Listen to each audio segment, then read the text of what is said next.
When I said that I wanted to have kids and you said that you wanted me to have a vasectomy, what did I do? And then when you said that you might want to have kids and I wasn't so sure, who had the vasectomy reversed? And then when you said you definitely didn't want to have kids, who had it reversed back? Snip, snap, snip, snap, snip, snap. I did. Okay. You have no idea the physical toll the 3 vasectomies have on a person. This is insane, you guys. Yo, this is sexy, man. Broadcasting live from the internet, it's Tuesday night, and this is the PanelsOnPages.com podcast with your host, Lee Rodriguez. At the end of the day, babies are terrible people, and I'm not sorry for saying it. Jason Nyes. Motherfucker, I won best costume. Jose Guzman. Yeah, I know nothing about Firestorm except for his hat's always burning. And Kelly Harris. Boy, love, it appears we got a penis in the mail. I glued my fucking eyes shut! I just want to see all these Yelp reviews of Jose's jizz. Oh, sorry, I knocked over the salt. Like you had anything better to do.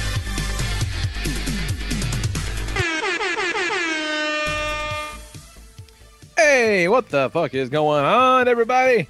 Today is Tuesday, November 7th, 2017, and this is episode number 400 of the PanelsOnPages.com podcast.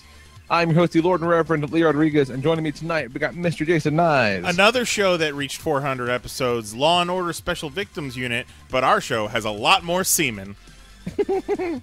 But 25% less potent. Jose Guzman. Hey, why are you looking at my weenie? And Kelly Harris. Hey guys. Let's compare us to literally any other thing than Law and Order SVU. Oh my god. So yeah. Not To Catch a Predator either. That one's bad too. Don't do that one. Go have a seat over here. Yeah, but we're like the Mariska Hargitay, or the Iced Tea. Jose's Iced Tea, we're Mariska Hargitay. Yeah. I've never heard that woman's name, and I thought you were having a stroke.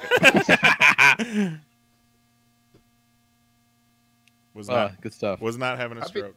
I'll be iced tea. Fuck it, right? Not in this climate.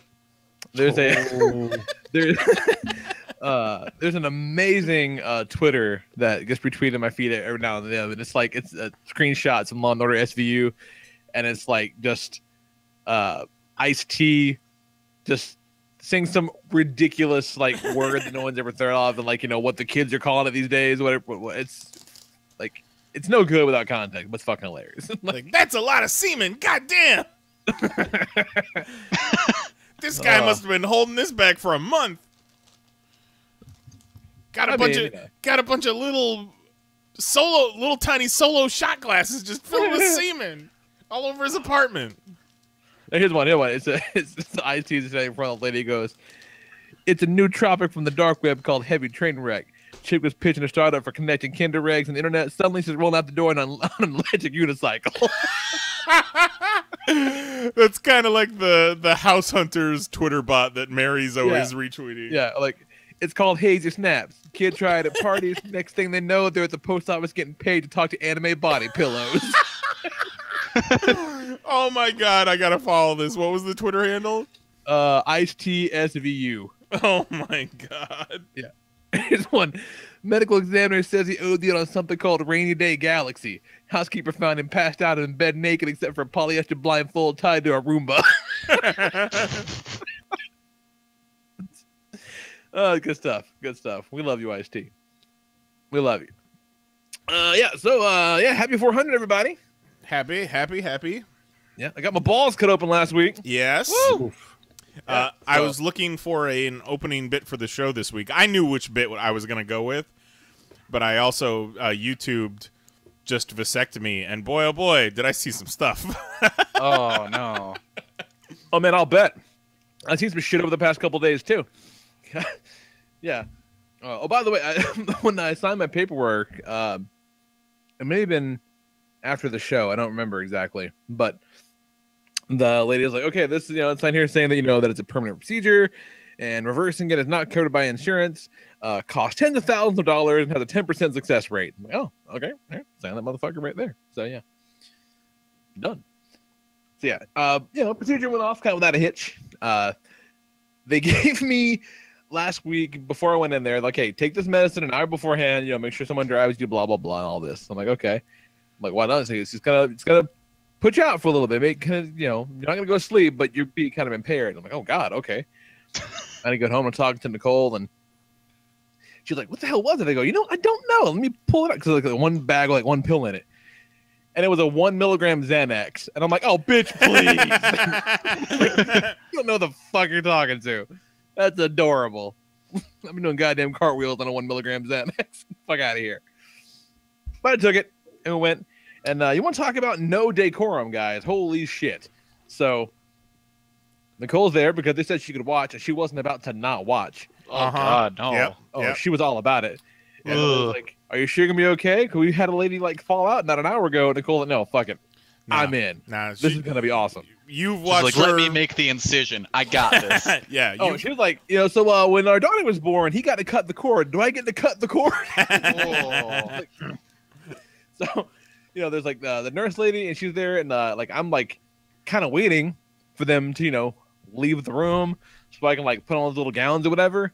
And she's like, no, all right, so just take off your pants, undress, and hop on the table. I'm like, all right. So she take me out of my jeans, hop up, and they pull a piece of paper with a hole cut out of it, and they throw my balls through the paper. I'm like, all right, through the hole in the paper. All right, we're ready to fucking party. You're like a fucking Hasidic Jew. Yeah, exactly like that, yeah. So I had trimmed them up real nice the night before, and nothing makes you aware of the extreme elasticity of your balls, quite like having to shave them baby smooth. Mm-hmm. Yep. It's all over the damn place. I'm just fucking silly putty down there. This is crazy. The bathroom yelling out Did you see if you could copy the comic section of the newspaper with it? I got Marmaduke on my taint. Did you do the flying squirrel? I'm just yelling in the bathroom. Nicole, I'm like, that's crazy. No other part of the body can do this.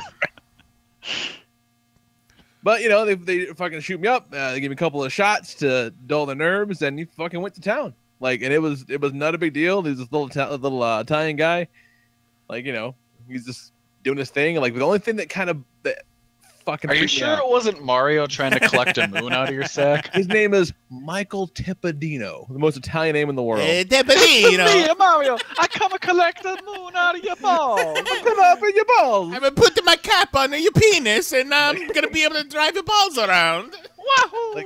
The only thing I didn't like about the procedure was the sound. You all know what scissors sound like, but imagine that, but attached to your ball. Just that, no. Just two separate times. Just a.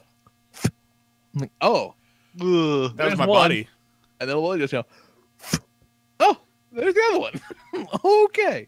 And then they cauterized the ends, burn them shits closed, and we're fucking good to go. So it wasn't a huge deal. We were in and out of that bitch in 20 minutes. Somebody's got roasted nuts. Straight up, yeah. So yeah, you smell a little bit of the burned nuts, the burned tooth. That wasn't great either, but it was very the recovery wasn't that bad. They gave me some fucking hardcore opioid thing that I took a couple of, and that's about it. It was no big deal. I had pretty high tolerance for pain. It wasn't that bad, but just had to kind of be on my back for 24 hours, just kind of relaxing, doing the thing, but kind of icing the boys down with some frozen peas and whatnot. Yeah. Did you have a little hemorrhoid pillow to sit on or anything like that? No, not like that. But I had to wear 2 pairs of underwear. I had to put the peas in between the 2 pairs of underwear, right. Kind of support them up a little bit. So It wasn't that bad. But by yesterday, it kind of had a little bruising on the one side. My left ball, fucking lefty's on point. We're fine. It's I'm great. All my issues now are just stuck on the right side. So I got a little bit of bruising, a little bit of soreness to the touch. It's not like an ache, but when they bounce around, it hurts a little bit. Nothing crazy, nothing bad. But there was a little swelling, right? And so I'm like, huh, okay. At what point do I become concerned about the swelling? I'm sure it's normal. So you're Googling. Oh no, that's a bad idea. Swelling, okay, and all the articles are hey, look. Hey, you got cancer in your balls. You're gonna swell, you're gonna bruise. That's normal, like you Yeah. know. But too much swelling is bad. Yeah. How much swelling is too much swelling is kind of up to you. And so I'm standing there, balls in hand, and I realize, you know, I'm really unfamiliar with like my balls' default setting. Like I don't know, like they're clearly big, swollen, but like I can't even tell how swollen they are. Like I could draw like a policeman's sketch of my dick, right? like if my dick were to hold up a liquor store, I could describe it perfectly. Just like an average sketch artist goes It down. had sideburns and a teardrop tattoo. But the balls are something of a mystery. So I'm like, all right. I mean, I guess we're okay. But the one article was like, if you're feeling brave, click here to see some pictures of swelling gone bad. Go! Oh no. And I'm Nope. like, Pass. but Nicole's like, but what if like the first few pictures just look like your balls? And I'm like, It's a yeah, picture. you're right. I guess we should look. It's a picture from inside the house. Yeah. Whoops. And oh man, you guys, never look at that. It's Don't tell real me bad. that. Don't tell My me balls that. are a-okay. Don't tell me to never. A-okay. Don't tell me to never look at something on the internet because I'm going to do it right now. You really shouldn't do it though. I would highly advise against it.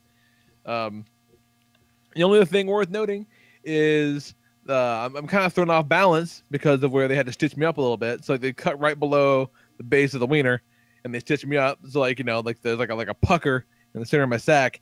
So it looks like I got a little tiny asshole under my dick from the way the stitches come together. It looks just like a little puckered butthole. It's kind of hilarious. But otherwise, it's not bad. It's not that bad at all. You don't want any more kids? God, I would highly recommend it. It's a thing you should do. It's worth a couple days of pain. So But, you know- are you 100% yet, or are you still on the mend? You I'm fill still up the them man. 18 Like I said, I'm still definitely aware of like on a walk around and stuff. But I'm still a little bruised, still a little tender. So I had a follow-up appointment with him Thursday to kind of check stuff out. And then, you know, start So you're filling just those looking goddamn like Rocky Balboa down there. yeah. I'm like, cut me, Mick. But like probably like round one, Rocky. Like he took a couple good shots from Apollo, but Yeah. he didn't quite get pummeled by Drago. No. The boys are doing just fine. The boys are doing fine. I can't really complain. But If my balls could change, we all could change. This is gonna be a good episode. oh, it's so good. But, unrelated to the balls in general, but I'm laying up kind of catching up on TV because I had nothing else to do for like a full 24 hours but just watch TV and shit. That part Oh. was kind of awesome. Yeah, God fucking forbid. Yeah. But I don't do that. I'm so busy all the time. I never I have chances to understand. veg out. Yeah, you literally have to have a surgical procedure and be forced to bed rest to be able to do that. That's as real as it gets. And my lovely wife, she was wonderful. She was all super supportive. And made it a point to get out of the house and take the kids with her all as much as she could over the weekend, just to make it nice and easy. She was wonderful. She's the best. But I'm watching Arrow, right? Catching up on Arrow. Arrow is back. What season are you on? Are you fully caught up? I'm watching on the CW apps, like the stuff that's out now. So it's Okay. 5, 6, maybe 6. Did it get better? Oh yeah. Arrow only gets better. Okay, all right. So Yeah, 'cause I would wasn't recommend doing to it get first back in. Yeah, I wasn't into it when it first started, but I started watching Flash, and so I went caught up on Arrow, and like Arrow only gets better. It's quite good. But I'm watching it, and like there's like this All right. super elaborate action sequence. Like it's a fucking wonderfully shot action sequence. Like the not a lot of super quick cuts, and there's a lot going on, and the camera's moving. Like it's granted, Arrow always has really good action in it, but this one just kind of caught me off guard, especially. And I said out loud in an empty house, "Fuck, the fights in Iron Fist were bad." Yeah, they were. Like Yeah. reminded How sad watching is an that? awesome shot of Arrow, like, oh yeah, that was really bad in that other show. When we should have been saying, man, the fights in Iron Fist made Daredevil look like shit. Right. So that's a little bit of business, but that's all I got. We're talking about. Finally, we did start Stranger Things. Me and Zoe and Nicole watched a few episodes. It's the only thing we all watch together. So we're not exactly burning through it, that, but we've that's cool because it cool. is kind of, it's got that crossover appeal. It's kind of, it can be a show for young adults and shows for adults and people nostalgic for the 80s. Yeah, really God, solid show. But we're like 3 or 4 in, and it's good. Damn solid. Yeah. Can't complain. Yep. We got 2 left. We were watching before I left for New York, but we didn't want to push too far and then just be left with like 1 episode. Right. So. Yeah, it's damn good though. It's good. Dustin. We'll start it now that I'm back for more than 1 day. Right. Fucking globetrotting. What you got going on, Kelly? Nothing really. Tell me, because I know you will know, and I saw some stuff on Twitter about it, but I'm like, I'm not gonna look this up. I'm gonna ask Kelly on Tuesday. Like, how the fuck is Chris Jericho gonna wrestle Kenny Omega? Oh, okay. I'm interested to talk about this as well because we talked about it a little at Playfair this weekend. Okay, so Kenny Omega and Chris Jericho have been kind of going back and forth at it on Twitter for the past two or so weeks, just shooting barbs at each other every now and then. And then at New Japan's big show on Sunday, Power Struggle, Kenny retained the U.S. Championship against Trent Beretta. And then he said, oh, now's the time where whoever's going to challenge me next comes out, and they do the point at me thing, and then we set the match. So he's waiting to see who it is, and then a video plays on the screen, and damn if it isn't Chris Jericho. So he doesn't have a deal with WWE. Okay. So he can just... Yeah, he pretty much comes and goes as he pleases. Yeah. But I have to believe, since he's in good with Vince, and Vince allows him to come and go as he pleases, I have to believe that he at least talked to Vince about it. What I've been hearing is this might have been done despite WWE. Ooh. Because he's got his Wrestle Cruise coming up that Chris Jericho's running. And he wanted to have an NXT show on the cruise, and they said no. Huh. Wait, what? Yeah, Chris Jericho's running a cruise, like a wrestling-themed cruise, and he was That's hoping... the craziest fucking thing I've ever heard. Yeah. Well, So they he used to was do hoping that he WCW used to do cruises. Yeah, they did. Yeah, so he's hoping he could get NXT, because, they're the hot thing right now, and they said no. So he's like, okay, cool. Fuck you guys. I'm gonna go to this place. And he goes to New Japan, and he's gonna work a match against Kenny Omega at the Tokyo Dome for Wrestle Kingdom 12. So yeah, I thought it because Jericho comes and goes as he pleases, and he has a good relationship with WWE, and WWE pretty much cleaned out New Japan over the past couple of years. I figured it was kind of maybe an olive branch. Like, remember when they let Christian go back to TNA so that they could induct Ric Flair into the Four Horsemen? Yeah. I just have to assume that there's... But if you say that there's bad blood, then that also makes sense. Yeah, I think this is a big get for New Japan, because it's one more shot fired in the war. I love it. I think it's very, very cool. Oh yeah, no, I love it. From a match quality perspective, it might not be the greatest, but who cares? It's getting eyes on the promotion. Yeah, exactly. It's a big deal for them. And they're trying. They're really trying with trying to get into the U.S. So it's like, get one of their big stars. I mean, Chris Jericho's no spring chicken, but he can still draw. Go. Yeah, he can still go. Yeah, he can still get it. What up, Fozzy? Shout out. Our newest Fozzy song isn't that bad. I like a Fozzy record every now and again. I like that new song Judas. That one's pretty good. I fell out of love with Jericho for a while there during the whole them keeping Daniel Bryan down, and he was just company man number one, just towing the line for the company. And I just wasn't into that. I wasn't into Jericho kissing WWE's ass. Well, now he's fighting for you. His podcast is really good. He's a surprisingly good interviewer. Yeah, but I couldn't deal with it when he was all pro WWE all the time. I just couldn't get into it. Seemed fake. That's okay. Did you guys watch the promo he cut on Omega that they showed? Yeah. It was pretty good. His hair got long. Quick. Mm-hmm. Yeah, because it hasn't been that long since we last saw him.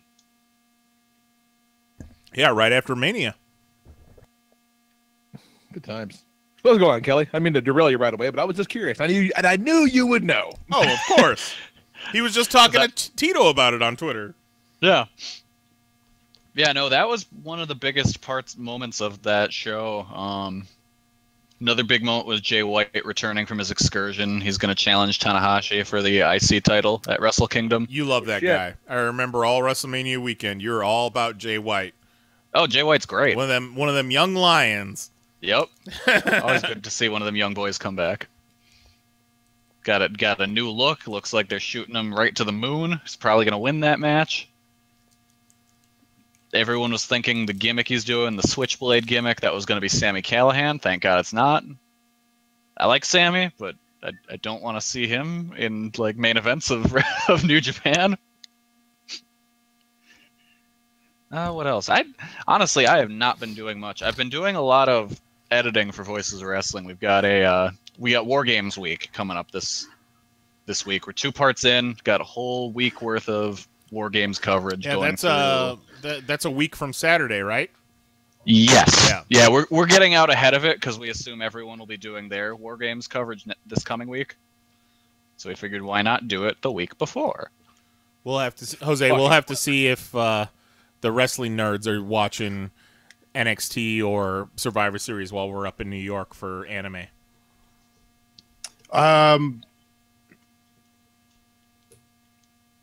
Yeah. All right. Okay, then. I thought he was going to be like, no, I've got plans. I've got plans doing literally anything else. Nerds. Washing my hair. That's a funny. Give me a second. No, that's funny. Not to jump into our week too quick, but we got back to our hotel room in New York one day, and there were literally like 9 bottles of shampoo sitting on the table that the housekeeping left for us. Shampoo and creamers. Right. We hadn't even made any coffee all weekend, so it's not like we used a bunch and needed. That is really weird. It's just here, guys. Maybe it's some kind of code. Creamer and shampoo. You got to wash the cream. Yeah, they came back the next day like, oh shit, they did the creamer. They took off the creamer. Code blue. I did take all the coffee though. That's like when I run out of coffee. Were they backup coffee Keurigs or were they like the little packages? It's little tea bags. Yeah. Jose will do well in the apocalypse. He's a good gatherer. He's a good forager. Yeah. He's a damn good forager. Gotta survive, homie. Out in that concrete jungle, don't know what the fuck's gonna happen. And I tell you what, we're gonna have a nice cup of coffee. That's true. But you know what? I'll hang out with you in our Mad Max times. You give me a nice cup of coffee. I'm saying shit's gonna go down, but we're gonna live nice. We gotta filter. We gotta filter out our own pee, but yeah. You ever think about what you would be like the guy in charge of in the apocalypse? I always think I for whatever reason I go with the blue Gatorade czar. Because I'm not a big fan of Gatorade, so I wouldn't like get into my own supply. Oh man, blue Gatorade's delicious. I've never been it tastes too salty to me. I mean, Gatorade is salty. Yeah. I think I'd be logistics. That's all. I'm all that developing a plan and executing all day. All right. I would be a warlord's jester. Jose would do all right. Yeah, Jose would be coffee man. No, Jose would just fucking find himself roaming the tribe, just existing peacefully amongst all nations. I'd be the guy who's able to travel within. Yeah, and whenever people like started catching on to him, they'd turn to like get him, and he'd be gone. He'd fucking smoke bomb. I love it. I love it. Anything else? Kelly has been fucking playing Mario all week. Pretty much just Mario. Like pretty much all of my free time has been Mario. I did actually catch up on Kamen Rider yesterday, and Kamen Rider is very good. It is quite good. Yeah, Kamen Rider build is awesome. You get like you guys were you and John Michael were talking on like Japan shit. The mystery is legitimately interesting. And I don't know where it's going. It's this crazy goofy kid show, but like the crux of the hero's journey is like, yeah, someone murdered a guy and framed a guy, and now that guy is inevitably going to become a Kamen Rider himself, but ultimately what he wants to do is clear his name for murder. Also, hey kids, buy these toys. Yeah. It's a good show. Damn good. Yeah, it's a great show. But yeah, other than that, it's just been Mario all the time. I beat the main story section of it. God, that game, it's just pure joy. There's nothing better than this Mario game. It might be my favorite game ever. Oh my god! In a very long time. It's been a while. Like I missed out on like the Sunshine Galaxy era. I missed all that shit. Galaxy was great. I'm not really a Mario guy. Like I will say that. So for the most part, like the old school games, I'm garbage at. Dude, my wife will speedrun Mario in ways you've only seen Asian kids on YouTube. Like she's fucking incredible at old school Mario. It's kind of awe inspiring. Because you hand her a PlayStation 4 controller and it may as well be a severed human head. She's like, I know what it does. But give her some Nintendo and she's rocking your world. Like for most of the platforming and stuff, I'm pretty terrible, but I'm getting better at it. But like just finding stuff is so much fun and being weird little animals and shit. And once you get to the post game, you can be Yoshi. It's pretty cool. Oh shit! Right on. Can you be Yoshi and meet the Tyrannosaurus Rex? I don't think so. That would be cool. Yeah, it would. I've played a few hours of the, I don't say new because it's not new anymore, but the newest Ratchet and Clank game, and I never played Ratchet and Clank before, but it was like $8 on some sale a few months ago, so I bought it, and I'll be goddamned if that's not a fun game. Like, a lot of games I play are like kind of. Somber, very story-driven, like whatever. But I'm like, this game is just fucking fun. This game is great. How silly and colorful, which makes me think I probably would really love this Mario game. Yeah, no, I think you would be way into this game. It's just fun. Like, there's been very few times where I've been frustrated with it, which is nice. They had a Mario Kart on there? No, there is a racing segment, and that was one of the few things that I hated. No, but there is a Mario Kart game for the Switch. Yeah. Yeah, we need to get. We're picking that up with the Mario Kart in the next few months, I would say. Yeah, I debated about getting Mario Kart, but I was one of those things where I look and I'm like, no, I'm terrible at this game. Why would I buy this? These games aren't fun for me. Oh man, Mario Kart will destroy relationships.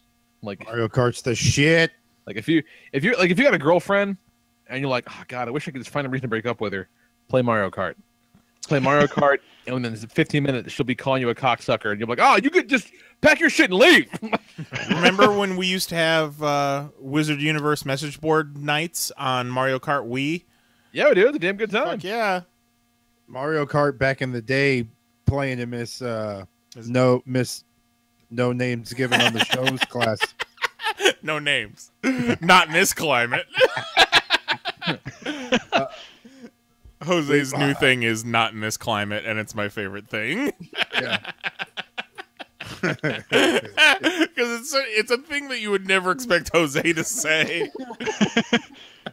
And you could add I hate about Nintendo, they're still doing the fucking friend code thing, where you got to give somebody a random ass string of numbers. It's supposed to be like, yeah, just find me. I'm Lee. Chad's friend code is 0.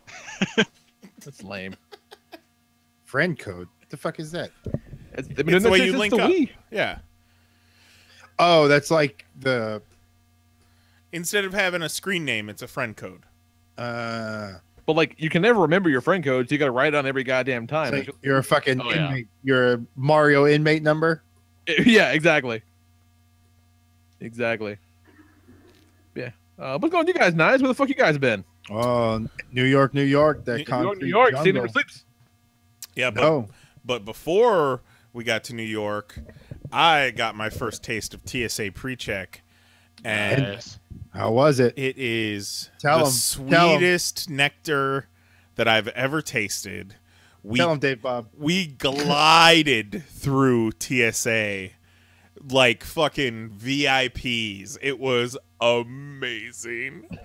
It took longer for us to drop our bags with JetBlue than it did for us to go through TSA. Didn't have to take out the camera equipment. Didn't have to take off our shoes. Didn't have to take out the laptop. It just reinforces for me the fucking theater of the TSA. Oh, no. Yes. I don't dispute that one bit. Nero was getting in on it on Facebook today about how that it's all bullshit, and I'm not going to pay $85 to let them perpetuate their bullshit. And you know what? I didn't say it wasn't worth $85. Oh no! Yes, that is where we differ. Yeah, I mean, it is bullshit, but I mean, we're still but for getting 5 background years? checks. We're still getting background checks. You know, yeah, but I got 85 on it. I mean, damn. like Fuck. I yeah. said, like $85. Like even I got for 85 on it. I don't travel nearly as much as you guys do. even for one round trip, if you think about $42.50 each way to fast pass through TSA. That's actually a really good point. Yeah. But if you're traveling multiple times a year for 5 years, it's fucking like, why not? The only reason we didn't have it before is because you had to go like to Atlanta to get it, but now you can get it everywhere. I feel like we could have had it a lot sooner than we did, and I'm kicking myself in the ass now for that. But God, it's so great. Yeah, it is the shit. If it was not for TSA pre-check, we probably would have missed our flight because JetBlue Maybe. was so fucked up. Mm-hmm. And then when leaving, we fucking just this huge line of just miserable looking people, and we just glided like on ice skates and fucking fly through. We get to the part where there's kind of a little line where they check your ID to your ticket. Yeah. Right when that started looking clogged, they opened up a new line and said, "Gentlemen, come this way." So we skated through that one. You don't have to like, they have the body scanner, but both ways we didn't have to go through the body scanner. We just went through the metal detector. So I always have to get a pat down after the body scanner because I got hot spots all over me. But none of that shit. Boy, They be tickling. Yeah. Yeah. It's always like my crotch area too that's like bright red. And my back. Like, sir, Obviously hot spots. Yeah. Yeah. My crotch is warm and I got back sweat, so I always got to get patted down. And what's funny is I was telling this to Mary today, Jose, is because the line is so short and the wait is so short, all the people in the TSA pre-check line are like happier. And because those people are happier, the TSA agents working TSA pre-check are happier. Mm-hmm. So it's just telling you real hard. It's just a pleasant experience all around. I can't wait to go back. When we got to the part where you got to put things through the conveyor belt, another line opened and they said, "Gentlemen, right this way." So I skated through that, and it was just, we were there so early. We were there for like an hour and a half. Yeah. We arrived at the airport at 3:30 for a 5:30 flight, and we were sitting at our gate at 3:45. Just chilling. Wow. At JFK. Yeah. That's awesome. Yes. Oh, it hurt so good.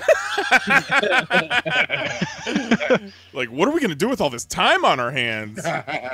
Oh man, I'm so fucking relaxed right now. We walked through. And I couldn't help it. I just let out an evil laugh. Yeah, he straight up echo evil laughed through JFK. It was beautiful. It was. And the rest. So that was our traveling story. Yeah, the rest of the trip was cool too. But where did we go, sir? Where did we go? Are you talking the show, or are you talking like next in our trip? No, I'm saying where did we go from there? We said we went to New York. Yeah, we got in. Yeah, and we went to we went to the hotel, or we went to Playfair. Yeah. Okay, that's what. There we go. They know we were going to Playfair. I didn't know if you were looking grand scale or we were going step by step. We going macro or micro? Yeah. Do it up. That's how you guys did you were there for the world record slime pool thing? Yes. That's kind of rad. Largest slime. What was it? 13,000 something pounds of slime? 13,802.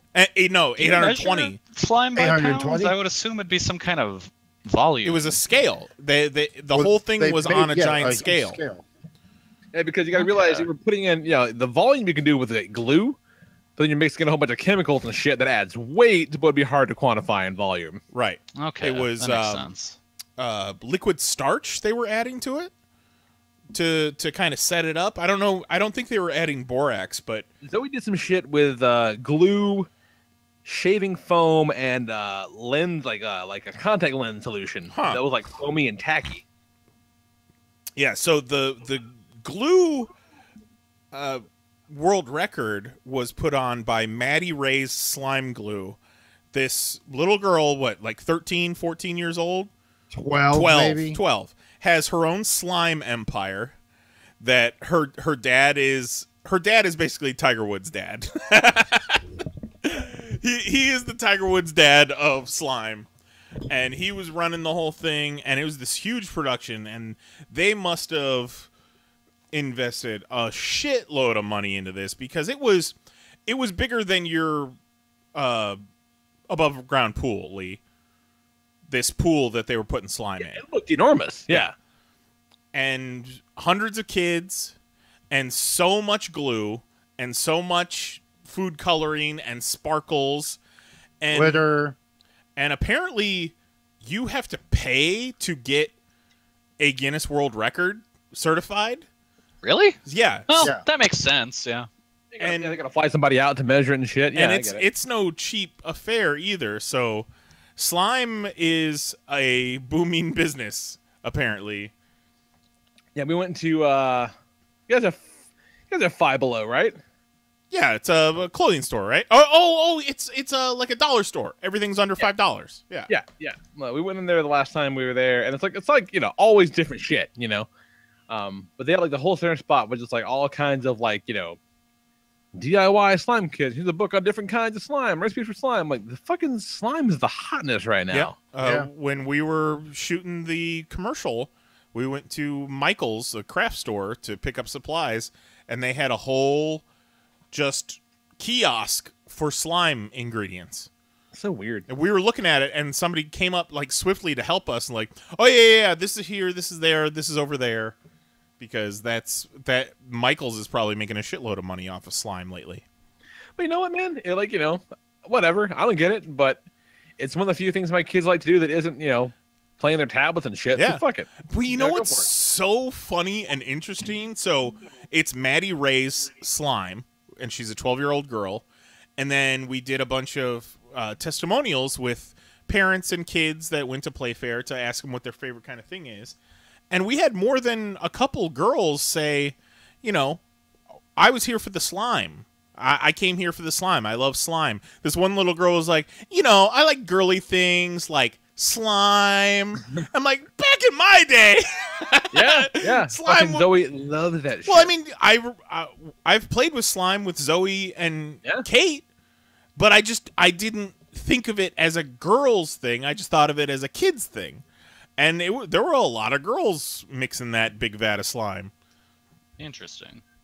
And back in my day, slime was a boy's thing. Slime's gross, but I guess it's very crafty and colorful and sparkly and because back in the day we were just buying slime. We weren't making it ourselves. And it's also 2017, so girls can do whatever the hell they want. They want to be a slime entrepreneur. You do that. Yeah, fucking get woke, nice. You get it, girl. Girl. The thing I posted on Twitter yesterday was an article where a guy was like talking about how fucked up kids' YouTube is. No, I did not see that. It was a fascinating read. How he was going through like how kids' YouTube works, and it's pretty much just built around algorithms and what will come up in autoplay. So like, there's so many videos that are just Ben's titles, and you can tell are clearly just made by computers. It was a very weird thing. He said that like the guy was going through how like if you go down the rabbit hole, like not even very far, if like your kid likes Peppa Pig, suddenly you'll just find these weird YouTube videos where it's like Peppa Pig's being tortured and shit. Oh God. But like they don't look any different from the normal videos. So if like a kid is just watching Peppa Pig and then they have autoplay on, it'll pop up next. And then they'll get this weird Peppa Pig torture porn. The article is "Something is Wrong on the Internet." I had to do some scrolling because Kelly did some work on Twitter today. Yeah, no shit. We'll talk about that later. It was lit. Well, I remember when YouTube started making wrestling videos non-advertiser friendly. It was because they were basically taking away kids being able to watch it. It was no longer available on Safe Search. Yeah, and that's like YouTube. Kids' YouTube is lit. Kids' YouTube is also dark, apparently. Yeah, it's dark as hell. Just going down this, just reading this article was just bizarre. The things this dude found. Like apparently there's a thing like that's popular in kids' YouTube where characters swap heads and sing songs and shit, and then I could see that. There's also a weird thing where it's just like a character will show up randomly crying and they'll just be in the video just crying the whole time. That sounds like This anime. kid's not my future. And like this made a good point. Kids are kind of weird now. Kids are very weird now. Yeah, but are they weirder than we were, or Yes. I don't know. Very much so. I don't know because we didn't have YouTube when we were kids. If They're I had weirder YouTube in different ways, I guess. If I had YouTube when I was a kid, I probably would have posted some weird shit. But it's not even the things they're posting; it's just how they interact with people now. Yeah, because if you ever see a whole bunch of kids together, they're all sitting around looking at their own screens, like not even talking to each other. Well, you know, we experienced a little bit of that this weekend because we set up some live unboxings at Playfair. So kids love unboxing. We partnered with Toy Insider and the folks at Playfair, and we set up this little space, and we got a bunch of kids and brought them in, and we did a 2-camera shot and brought them in and had them unbox stuff. And some of them were super into it. Some of them were pretty much auditioning, and they were solid. Others just wanted free toys and would not look up at the camera or talk clearly if their life depended on it. But that's just kids, you know. Yeah, some got it, some don't. Some don't want to have it. Yeah, so some want to do it. So we're reconsidering our process if we're going to redo it next year. Maybe you have to audition first. But I gotta say, like the show was good. It was a little nuts. The slime thing set us back a little bit on our schedule. The unboxings kind of hurt us with our shot list, but I gotta back last year talking up Playfair big time. Like it was one of your favorite shows last year. It was fun. It was different, and it was a first year show, so everyone was kind of getting their footing. But it was different, and it was different this year, and we were doing it differently. So. I don't want to speak for Jose, but I was a little stressed Saturday and most of Sunday. But then at one point, Jose and Tito roll back in with this checklist with pretty much everything crossed off, and all of my stress just melted away. So big ups to those guys for doing that. No, it's like, what are we gonna do? Well, it's like, yeah, because usually when Jose and Tito will roll back into a room and I'll start listing off things like, did you get this? Did you get this? Did you get this? Usually it's like, I don't know. No, I didn't see it. No, they weren't there. I'm like, ugh! But we still make it happen. I'd say the coolest thing we did all weekend was, so the commercial we did was unboxing Playfair, and we pulled a bunch of the toys and characters and shit out of the box, and that was it. So we brought those with us on the trip, and we went around the city and set up the toys in different spots in front of New York City landmarks. Cool. And took some time lapses. Cool. And I assumed it's New York. People don't give a fuck about what you're doing. But I'll be damned if we weren't kind of a spectacle in a few spots that we went to. One of the most ridiculous shots we got was all the toys. We got a Jeffrey Giraffe, Paw Patrol, PJ Masks, Ninja Turtles, Undertaker, all on one of those little cafe tables in Times Square. And we just set the camera up and just let it time lapse for 10, 15 minutes. But the shot that got the most attention, and it was Jose's composition, was Donatello and Michelangelo crawling down the curb into a sewer grate that had steam coming out of it. Nice. Yeah, so we're just wandering the streets of New York looking for a steamy... looking for a steamy... Yeah. We were looking for a steamy sewer grate or a sewer manhole, but something that was out of the way where we're not, like, in the middle of a crosswalk. That ideally didn't smell like piss. Well... no. Take that back.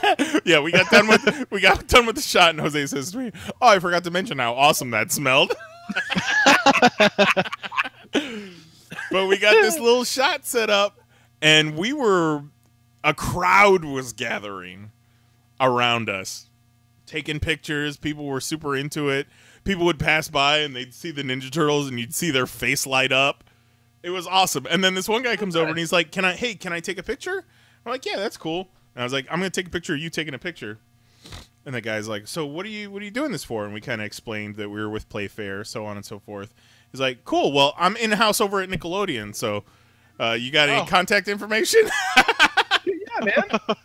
Well, then. That was pretty cool. Who knows if it was real or not, or if we'll ever hear from Dude, but how fucking hilarious is that we're just, on Broadway, bullshitting with some toys, and here's a guy from Nickelodeon that catches what I'm kind of amazed he wasn't like, oh, you guys are doing stuff with our IP.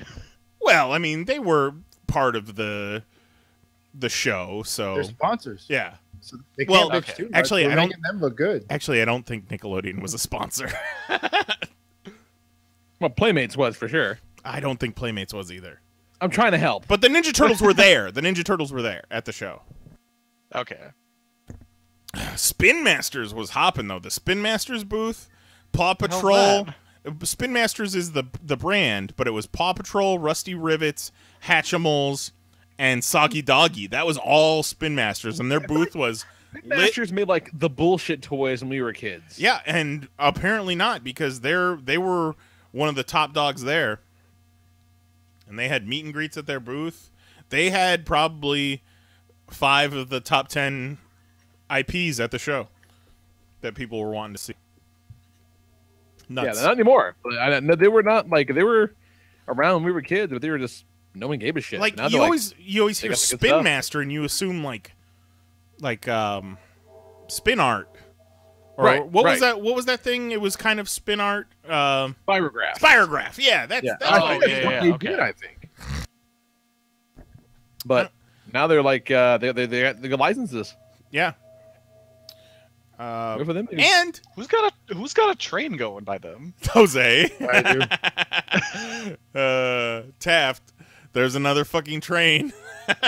Train after fucking train. Yeah. Yeah. And then Sunday, Big Show and Daniel Bryan were there to do autographs and meet and greets, and they did a couple panels, and we were able to get them to do a soundbite to camera. And Kelly, you'll like this. I called him Brian. Just like off the cuff, I was like, Brian. And, we've had a lot of difficulty lately with getting celebrity guests to do things to camera. So whenever we're able to get someone to do something, we're not going to push our luck. Sure. But obviously, in my mind, I'm wanting Daniel Bryan to do the yes chant. Well, yeah. And we didn't have to prep him or anything. Him and the Big Show were like an old comedy duo. They were fucking great together. And I will never not love seeing Big Show and Daniel Bryan standing side by side. It's great. It's always going to be funny. And Daniel Bryan goes full on yes chant. Like Awesome. yelling, pumping his fist. His hair got all messed. His shirt was coming up. It was amazing. While Big Show held the microphone for him. Did you tell him that you love Total Divas? I did not. Or Total Bellas? My only interaction with them was hello, thank you, and calling him Brian.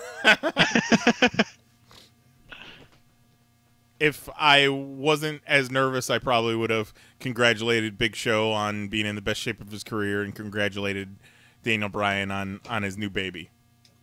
I did get to help bring Daniel Bryan some vegetarian lunch at one point. So, That's cool. So I'll be leaning on that for 10 years like someone who brought Thor a chicken sandwich.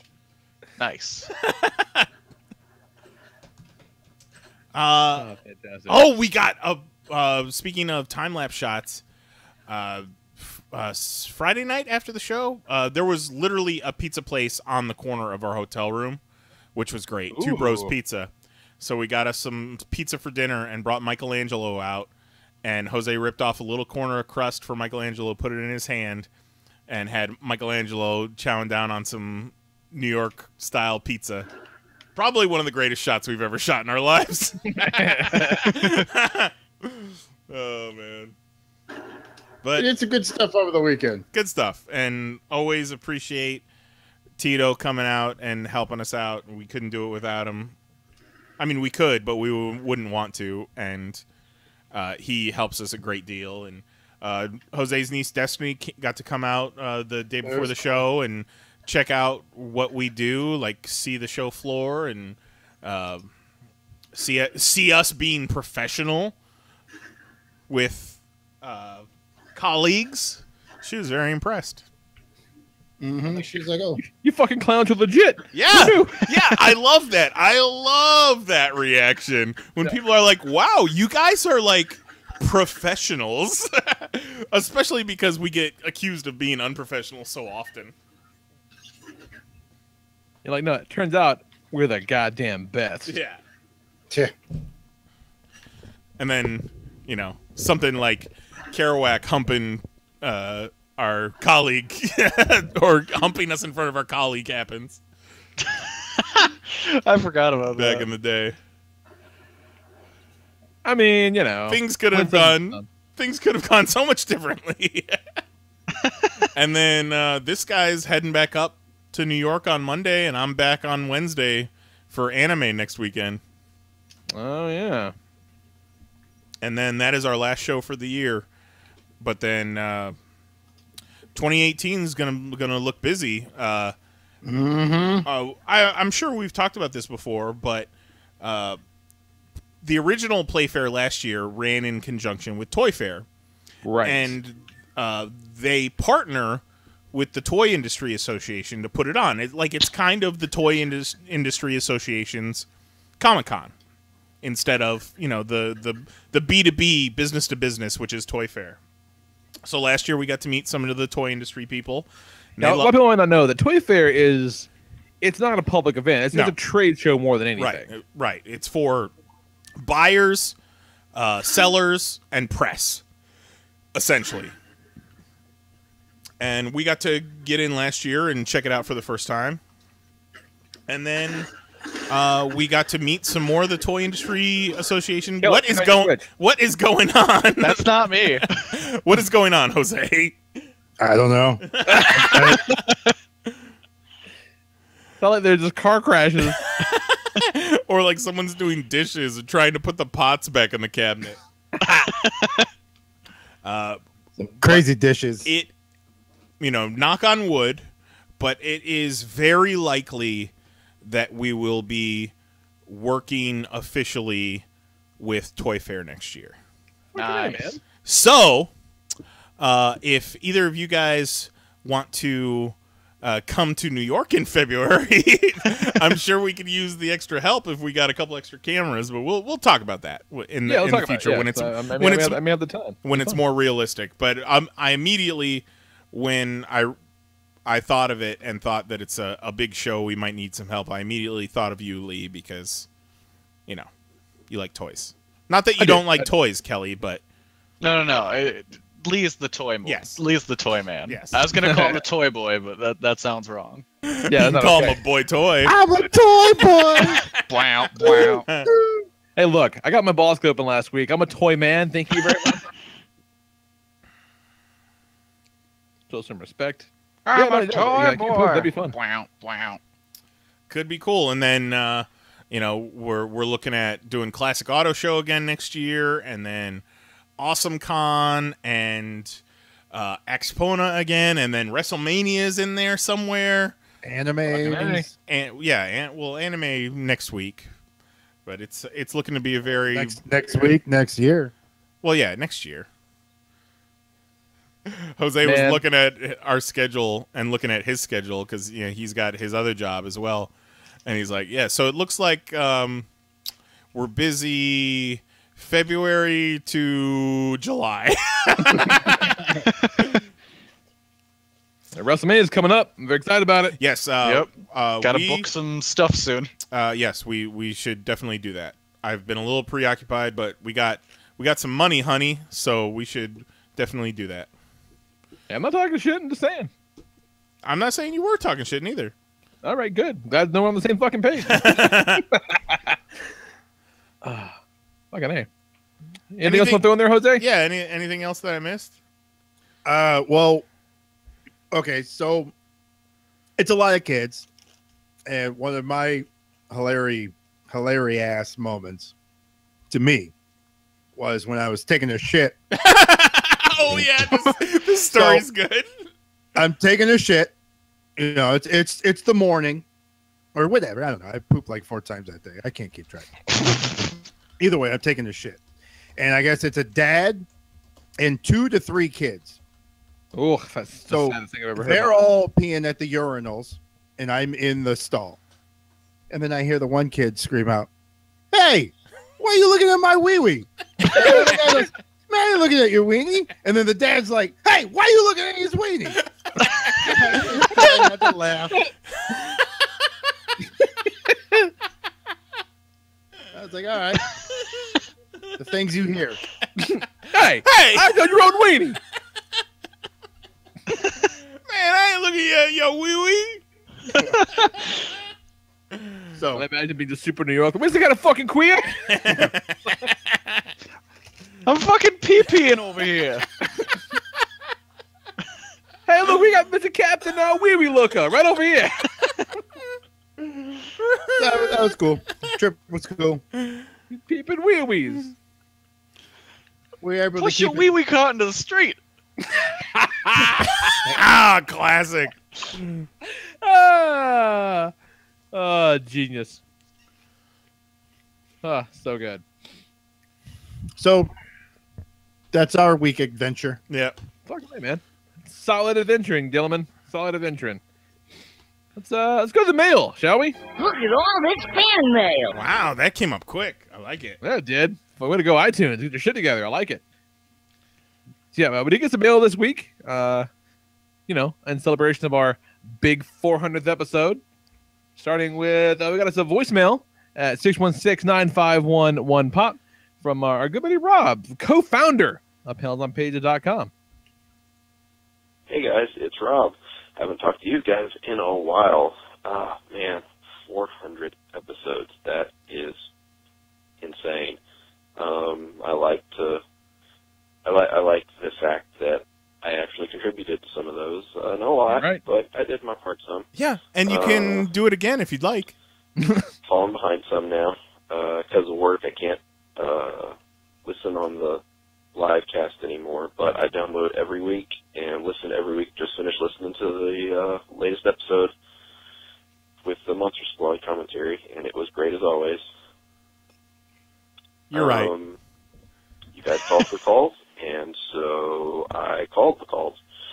And I just want to say you guys are awesome, and I am so proud of helping start something like PoP.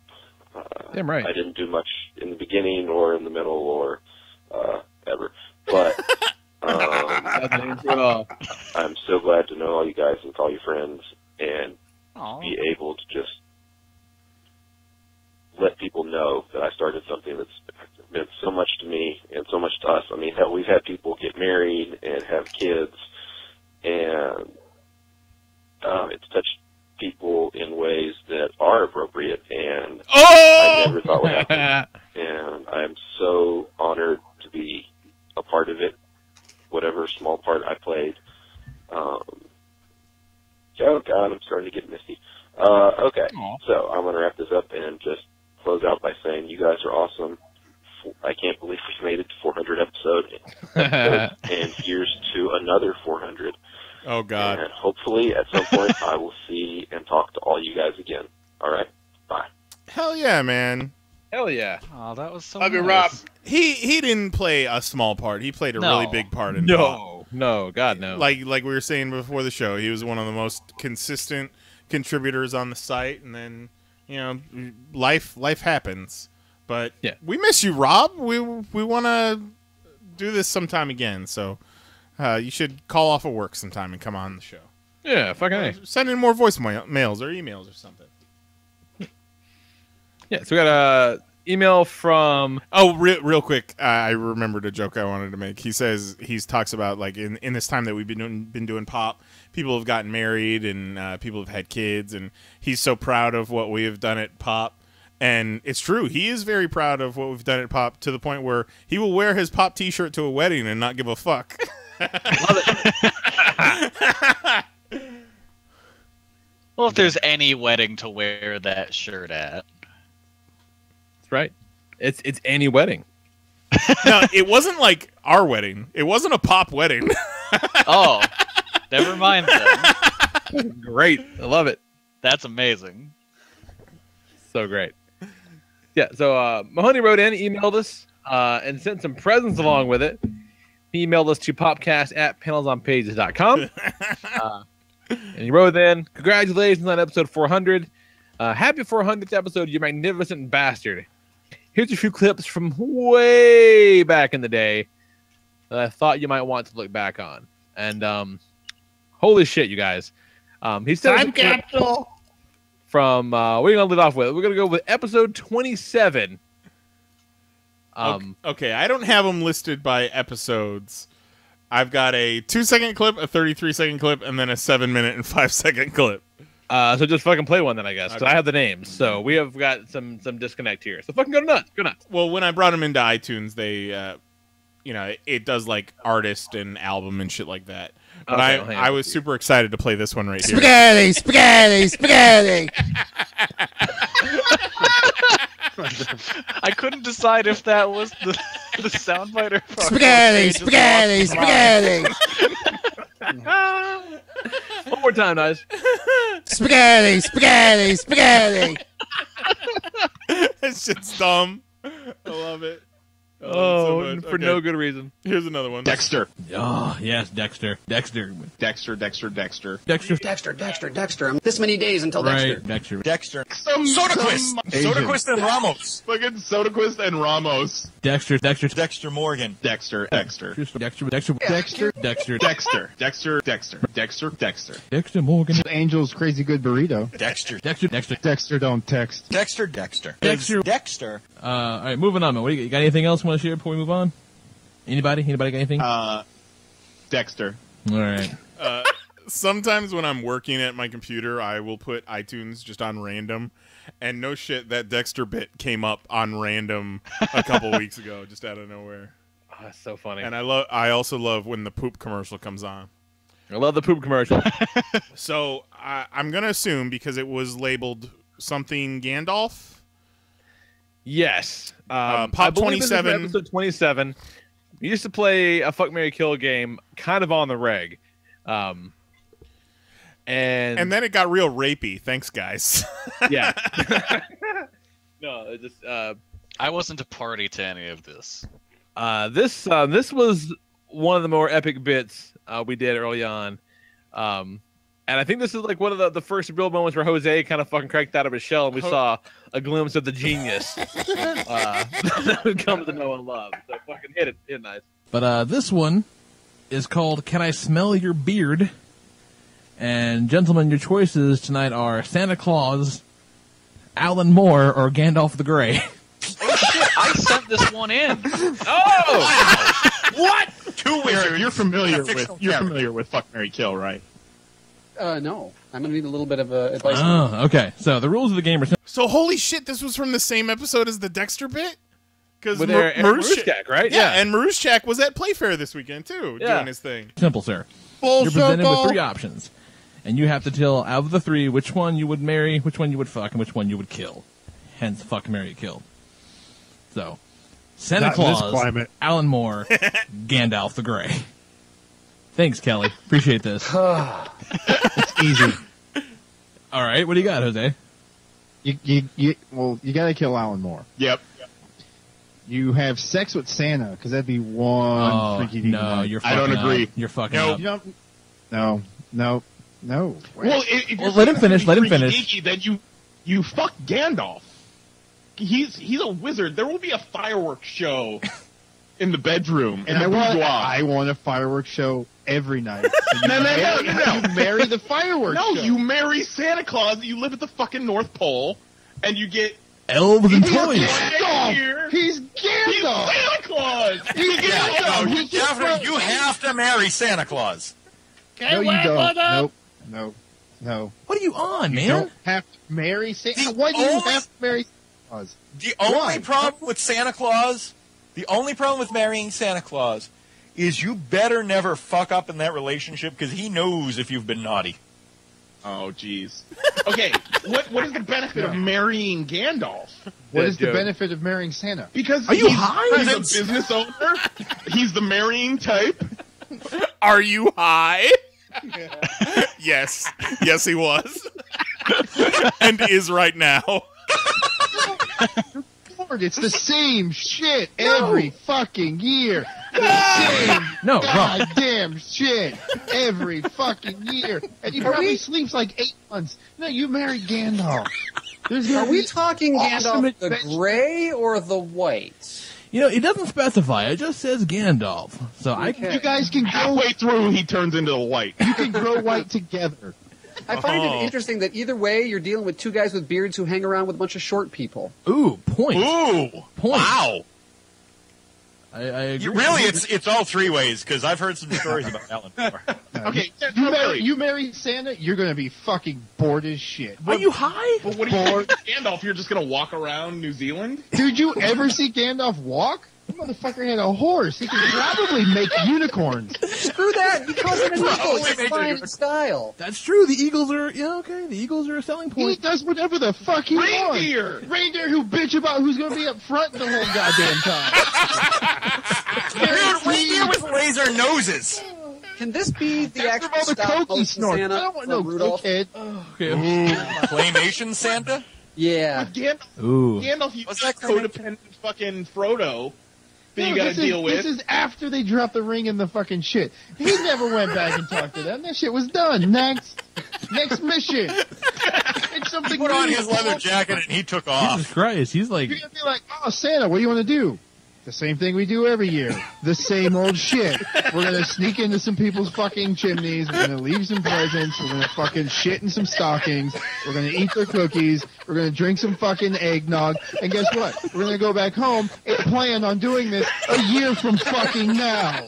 It's the same. Wow. You know what? I think that is some fucking impeccable comic timing.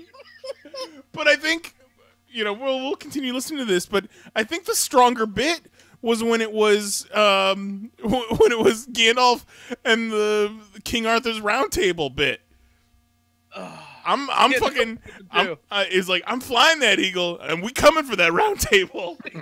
You've already killed Thor. What else is there to do? Party! Fucking party the rest of your goddamn life, and there won't be not one day will ever be the exact Same.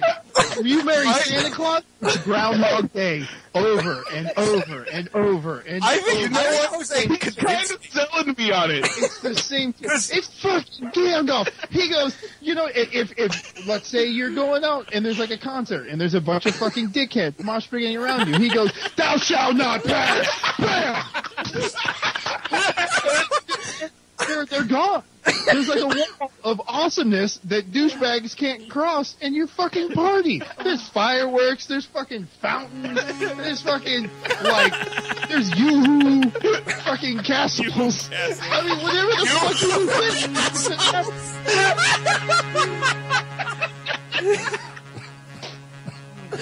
Oh my god. How do you marry Santa Claus? Okay, You know what's going to happen if you marry Santa Claus? Fucking Gandalf and the other guy that married him are going to drive by in a Pegasus and say, "What's up?" And you're going to look at him and say, "That could have been me." Y'all seen I a gotta say Pegasus? one thing. All right, what's up? If you marry Santa Claus, the fucker lives forever. Oh, that's true. You marry Gandalf. You marry Gandalf at the right time. Guy's getting on a ship and sailing away in like 6 months, and you're free. Okay, Gandalf will never die. But it'll be lifetime of awesomeness. Are you getting on the ship with him and going away? Is that what happens? Shit, yeah. 'Cause you know that's a fucking party cruise. You're going out to fight fucking sea serpents and The fucking... back of that ship's got a rock climbing wall. Are They you got a fucking high? LA show happening down The Shire bikini team. Gavin McLeod's running shit. Oh my He's god. like, I gotta get away from these hobbits. We're going on a cruise. Holy shit. Kathy Lee's there. Do this thing. Oh, Dude, you win. I think Thou you win. shalt be awesome. Oh my god. You marry Gandalf. If you go any other way, you're wrong. My hat is off to you, sir. And I think it's pretty clear, though. Alan Moore dies. Oh yeah. I mean, I think we can all agree on that. Bottom line, Alan Moore's dead. Although I would shave his beard off and wear it with Gandalf. We'd fucking party like rock stars. Both doing this the whole time. Yeah. I was terrified this one was going to be about ZZ Top, so, you know. Oh god, I'm all. But if you wanted ZZ Top to play on your fucking party bus, they're going to be there. Gandalf be like, make it happen. People are like, what? You want fucking ZZ Top in the front room and fucking naked mariachi band in the back room? Done. Go party, homie. Go. Enjoy your life in my Yoo-Hoo castle. Oh, we need a new shirt. Yoo-Hoo Castles. Oh my god, I'm all sweaty and shit from laughing. Oh, my Yeah, god. me too. I'm crying. Let's take a break. Let's take a break. All right, man. We'll be... My head hurts. Oh, god damn it. Man, we're great. That audio So quality is garbage, though. Audio quality is real bad. But it was episode 27. Right. I'd like to think the show sounds a little better now that I did that. We're going to have to dig up that Gandalf King Arthur's Round Table bit. It was after that one that we decided that no matter what else happened, Gandalf was off the table. Right. Yeah. Yeah. Because he trumps it. He trumps everything. Well, I would just like to say you're all welcome for that. Oh, that shit was hysterical. And now you're here. It I all know. it all makes sense now. Yeah, there was a lot of full circle on that shit, man. That was nuts. Who would have ever thought? I forgot that I sent that in until I started hearing it. I'm like, wait a minute. That was young Kelly. That was like you were like 16 at the time. And it was a long fucking time, guys. Jesus Christ. Since what? We launched in March of 2009. So it's been a Yeah, hot and minute. then the podcast started in Back on the wizard boards when Brian Cunningham was helping me with my Spanish homework. Yep. And then the podcast started April 2009, I'm pretty sure. Yeah. It wasn't long after the actual site started. Yeah, back when I was like, hey guys, check it out. Let me explain to you all what a podcast is. And I was like, Like, it'll okay, never let's listen. it'll never work.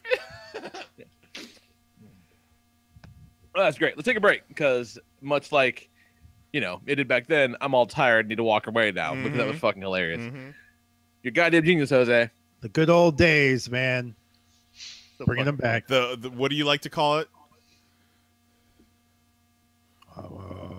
What kind of era? Oh, fucking Attitude Era. That goddamn Attitude Era podcast. Just straight up nailing it. Fuck Mary. You can't fuck Mary kill in this climate. Not in this climate. Jesus. Price on the cracker. All right, let's take a break. We'll get back in a minute. All right, love you kids. Bye. Break.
Ripped Apparel is your one-stop shop for limited edition t-shirts featuring all the crap that you already like anyway.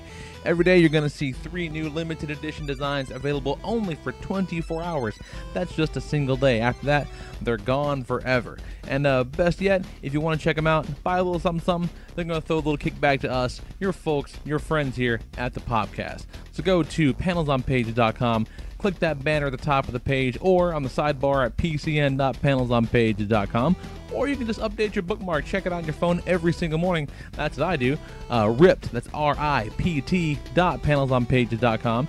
T-shirts start at just $10 and they'll kick us a little something every time. Help us keep the lights on, help us keep the podcast going, help us keep the site up, and gets you a pretty cool t-shirt, man. Cool swag, cool shirts, good people, good deals from your favorite podcast. So check it out, ripped.panelsonpages.com, 24-hour limited edition t-shirts that are pretty damn awesome. Check it out, And now back to your regularly scheduled podcast.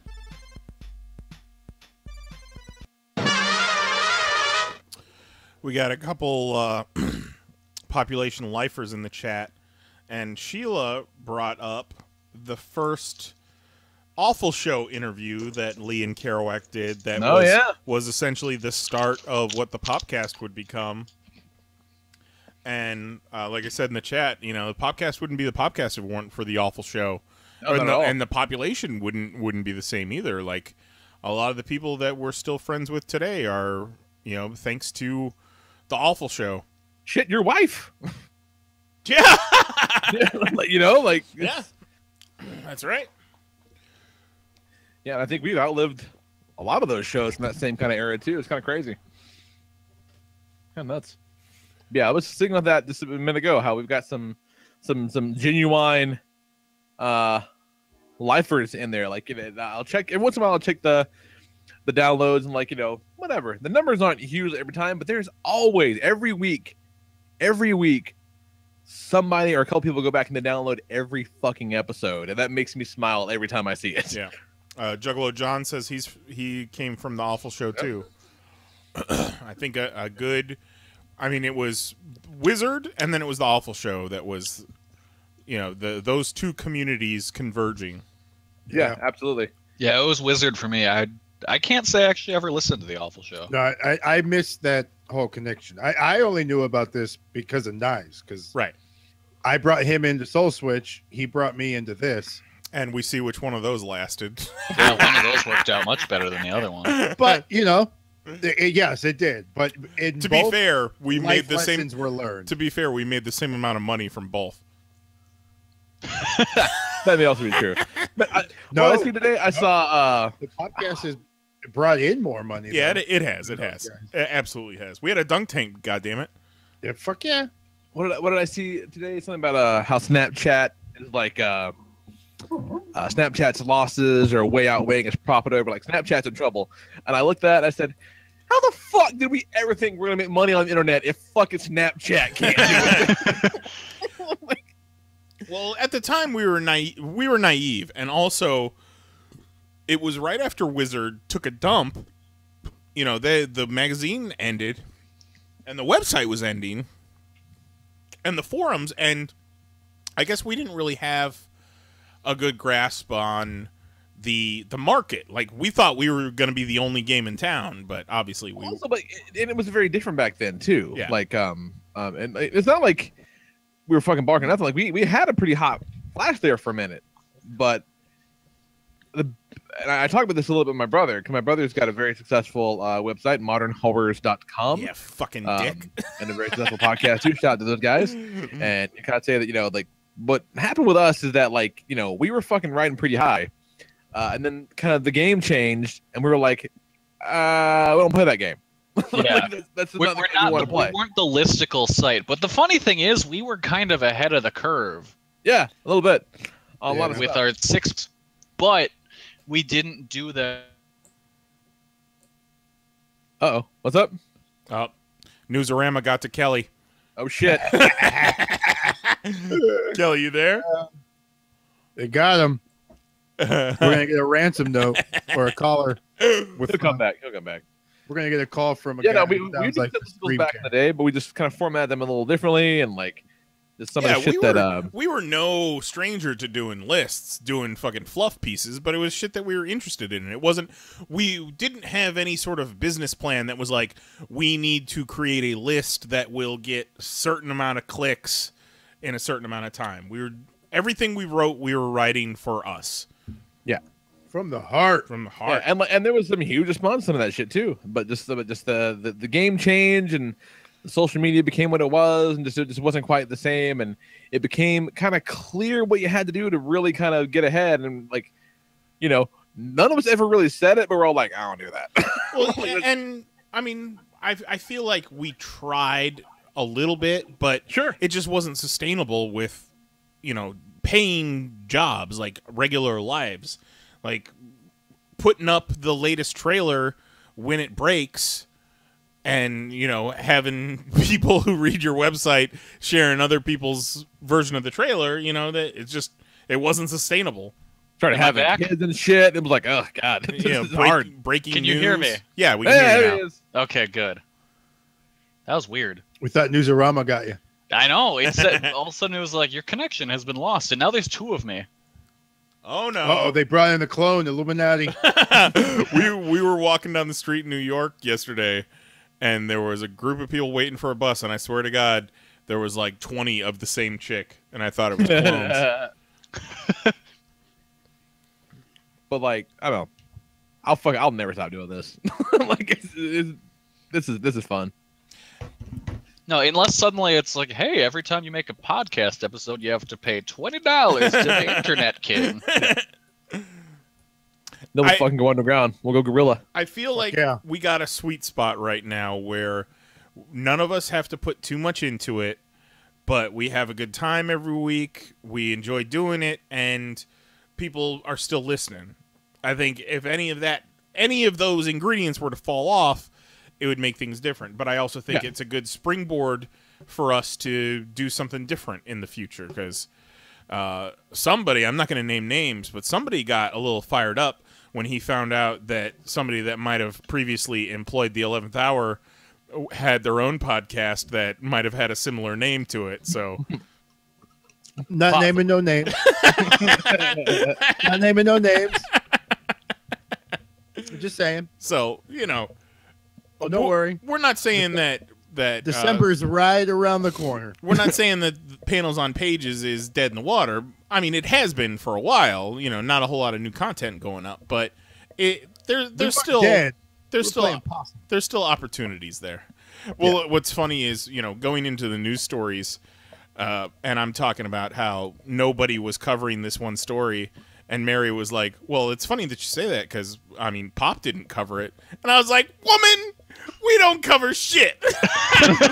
No one reads us. Like, it wouldn't matter if we covered it. We could cover it all day long and nothing would happen. Yeah, it made a bigger impact sending out pissy tweets throughout the day.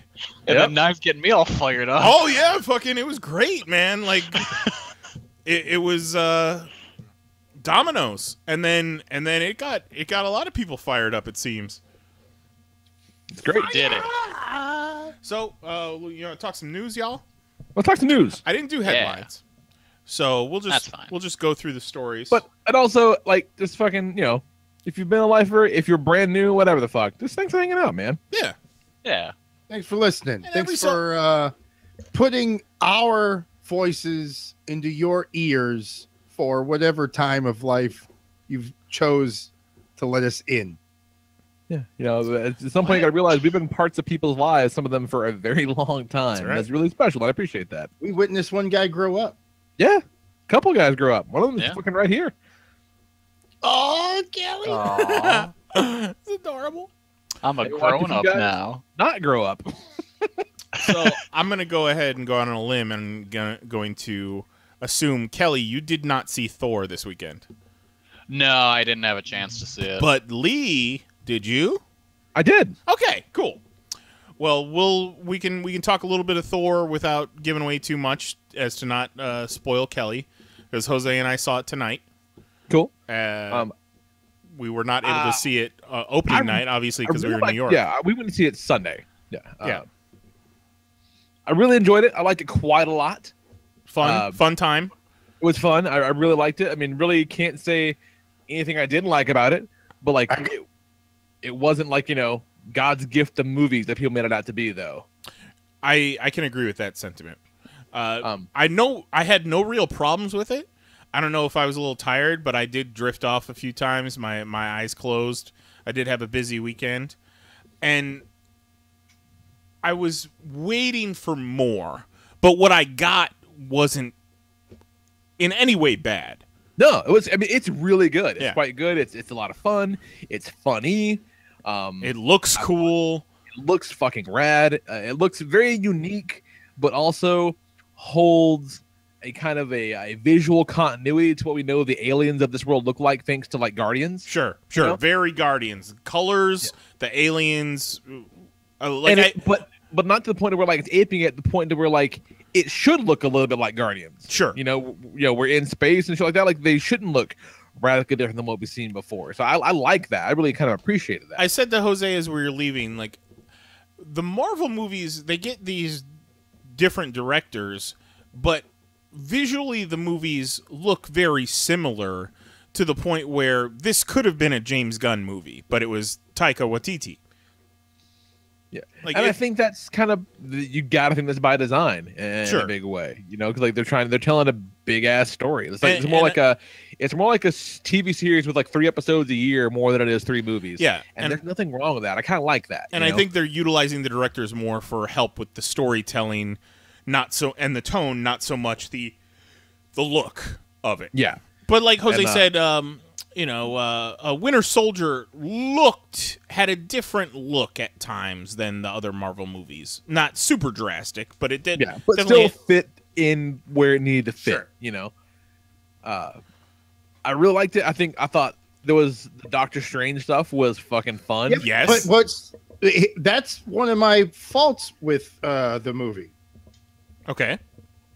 Was I think it's fucking Bush League to have the end credit of one movie be just a shorter version of a scene of a movie later. Like they did with Ant-Man and Winter Soldier. And like Thor and Iron Man 2. Got you. I can go on. Yeah, but I think we knew that. We knew that was the case because Taika Waititi directed that scene from Doctor Strange and was going to be a part of Ragnarok. But I had completely forgotten about Doctor Strange. Yeah, me too. I totally forgot about it until the fucking, sling ring starts going on. I'm like, oh, that's right, he's fucking in this. And and the music, like I don't really recall the music from Doctor Strange, but he had a definite theme that you could tell in Ragnarok that stood out. I loved it. But my 3 thing, that's one of them.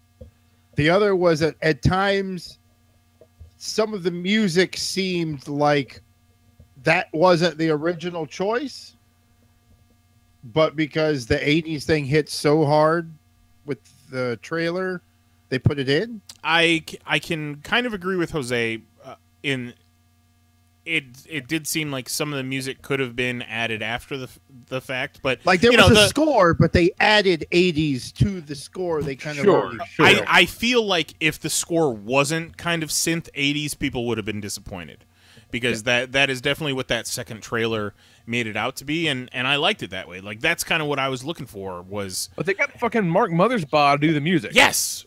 Oh, that's cool. From Devo but when Rugrats. Did they get him? Did they get him Who knows? after the trailer and they didn't have the music done yet? Well, that's kind of how movies are scored. They shoot the movie, then they score the movie. Yeah, but what I'm saying is they'll hire the composer before the movie. What I'm saying is did the trailer come out, the 80s vibe worked, and they said, okay, let's get an 80s guy to score the movie, or did they hire him and that was the goal the whole time? That's what I'm saying. And also they used Immigrant Song twice, which was in that the first 2 songs of the movie, which was odd to me that they were the first 2 trailer songs back to back. The first song was Immigrant Song from the first trailer, and then the second song was that fucking hyper 80s, and that was the second song you heard in the movie. I don't know if Immigrant Song was always supposed to be in it, but I don't like that they used it. I don't necessarily like that they used it twice. I'm not a big fan of using the same song, especially like a pop song, twice in one movie. They're using that as like his theme song, right? Like, but when Batman gets shit going, you hear the. If you pay for a Led Zeppelin song, you might as well get your money's worth. But let me put this out there. Pop was one of the first people to use Immigrant Song in a video about Thor, lest we forget. Yep. Proof. So that, and we created goddamn egg taco, motherfucker. And we made Bernthal happen, and we invented Shia LaBeouf. Exactly. You're welcome, world. I really do. I liked it. Well, my last. Oh yeah, go. Sorry. One more thing that I did not like. And again, I love the movie. I really enjoyed it, and the fight scenes were cool. But a lot of CG where it didn't really have to be.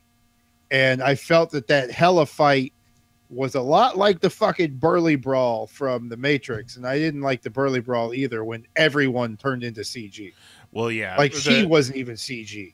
I mean, human anymore. I don't know, man. Like, I think at some point when the scope gets that big, it kind of has to be. Not when it's a 1-on-20 fight scene. You don't need to CG everything. She should not have been CG'd for a fisticuff.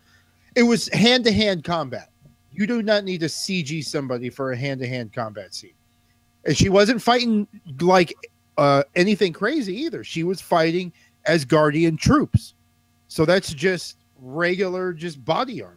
That's what she was fighting. Now, I get her throwing the swords and shit like that CG, but at no point should Hela have been fully CG in a fight scene, is what I'm saying. Just like the Burly Brawl. The Matrix proved that the actors can do it, and it looks cool when the actors do it. So in the Burly Brawl, when Neo turned completely CG, I thought that scene kind of blew out of the tone the Matrix set.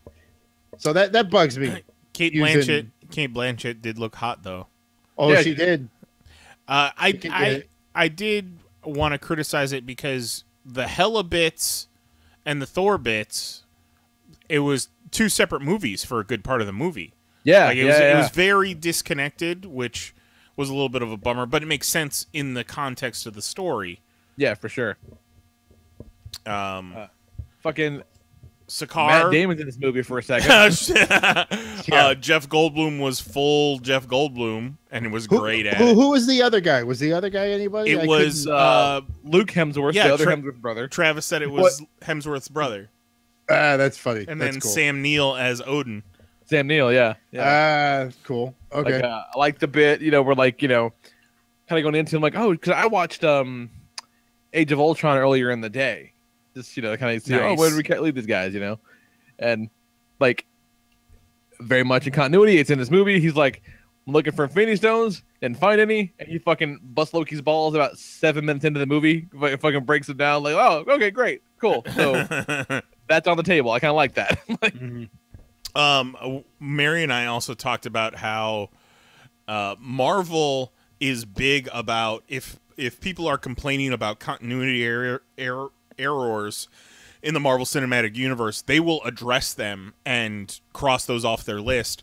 They had the bit about Jane Foster, which was super heavy-handed, but obviously it's a way to write that out of the story. And then the Infinity Gauntlet in the Armory, and Hela knocks that over and goes, fake. Because that was pretty cool. Because people complained I read an interview with Feige talking about that a little more in detail, and I thought it was kind of cool. It said it's bottom line, they kind of put that in there before they knew what they were doing 10 years down the line. Like, okay, Right. well, is there what are we going to do? And the backstory they crafted was, as Odin and Hela are doing their thing, conquering lands, as she was talking about, he said, okay, what would Odin do if he knew this thing was out there? Well, he'd make people think that he had it. So it was like it was a show of force, but they'll make it fucking me. I already have a gauntlet when he never actually did. Okay, a that's nuclear the thing he would do. A nuclear deterrent kind of thing. Exactly. Yeah. And I'm like, huh, I'd buy that. Okay, cool. And I did like that it was like as tall as her. She knocks it over. Fake. Yeah. Fake. Yeah. Valkyrie was good. Valkyrie was super hot by the end of the movie. Yes. I do feel like Scourge was a little bit wasted, and especially having Dredd as Scourge, having Karl Urban as Scourge was a little wasted, but still good. It covered a lot of ground. Sure, the movie did a lot because you have Planet Hulk, and you've also got this Thor movie happening like kind of at the same time. Like it was rad. Like all the goddamn Hulk looked good. Yeah, their bits were great. What those are they're like Hulk, like raging fire, Thor and more smoldering fire. Watching the Hulk bits, it made me realize that we don't need a Hulk movie. He is much better in a third of someone else's movie, because if it's too long, he's gonna lose that special specialness, and then we're also going to start to see the seams of the CG. I'm sure, but he was just enough in the perfect amount and so well done. And every time they do Hulk, the Hulk bits, you see more and more Ruffalo in it. Like, it's clear that it's Ruffalo behind it. It's not just a big CGI green monster. Yeah, the part where they kind of have him looking into the monitor, and they kind of show his face reflected in the Hulk face. Like, oh shit, it's fucking him. Like, it's 100% him. Look at him go. And speaking of Hulk, either I'm getting really bad at like kind of expressing what's going on in this shit, or my wife has gotten just exceptionally good at tuning me out when I'm talking about this shit. Because we're in the lobby, I'm asking something about Hulk, and she goes, "Fucking Hulk's in this?" And I'm like, "Babe, he's on the fucking poster." I'm like, "I showed you a trailer with the whole, oh, he's my friend from work." She's like, "You did not." They go, "Yes, I did." My like, God. I was very excited about it. She just like, this is something about missing Iron Man. I go, "We gotta fucking watch the Spider-Man movie. I can't believe you didn't go see it." And she goes, "Iron Man's in the Spider-Man movie?" And I go, "God damn it!" I'm like, yes, he too was on that poster. You talk about robots too much. She's Must got be. got to that She point. just constantly thinks that everything you're talking about is a Transformer. Yeah, I think so. But it was really good. But like people, saying, "Oh, it's the funniest Marvel movie, it's the best Marvel movie." No, it's not. It's good. I enjoyed myself, but I did not leave the theater feeling like I did after. Like, I really liked Guardians 2. Not many people think Guardians 2 is better than the first one, but I came out of Guardians 2 just fucking pumping my fists. Civil War to like if it's not better, it is dead on even with the first one. And yeah, it's right up there. For me. I remember Civil War having the conversation as we stood up in Civil War and being like, "Hey, this feeling right now, it's like the complete opposite of seeing Batman v Superman. It's amazing." Yeah. And I really fucking love Spider-Man: Homecoming too. And all that said, I think I would probably say that I enjoyed both of those a bit more than Thor, but that doesn't mean that Thor is bad. Like, I want to see it again. Really fucking good. I want to see it again with maybe less of a dickhead theater going audience. We need like a Thor It. Oh my God! Still I'd be never down with got to that. see it again. Well, it should be coming to the dollar theater around here. The sometime not so soon. dollar theater. Yeah. Yeah, I'm good though. Really, really good. Yeah, I liked it. Yeah, highly recommend. It's fun. Stop with the fucking CG, folks. No Goddamn spoilers. stunt double. No spoilers, but the end credit scenes left a lot to be desired for me, personally. Yeah. They have been for the past couple of movies. But this is one movie away from Infinity Gauntlet. Yeah, it's from the Infinity it's War. the end game. They're doing it. So shit's about to change, y'all. We saw the new Star Wars trailer and the new Black Panther trailer for the first time on the big screen. Couldn't avoid it. I was hoping to see the Black Panther trailer.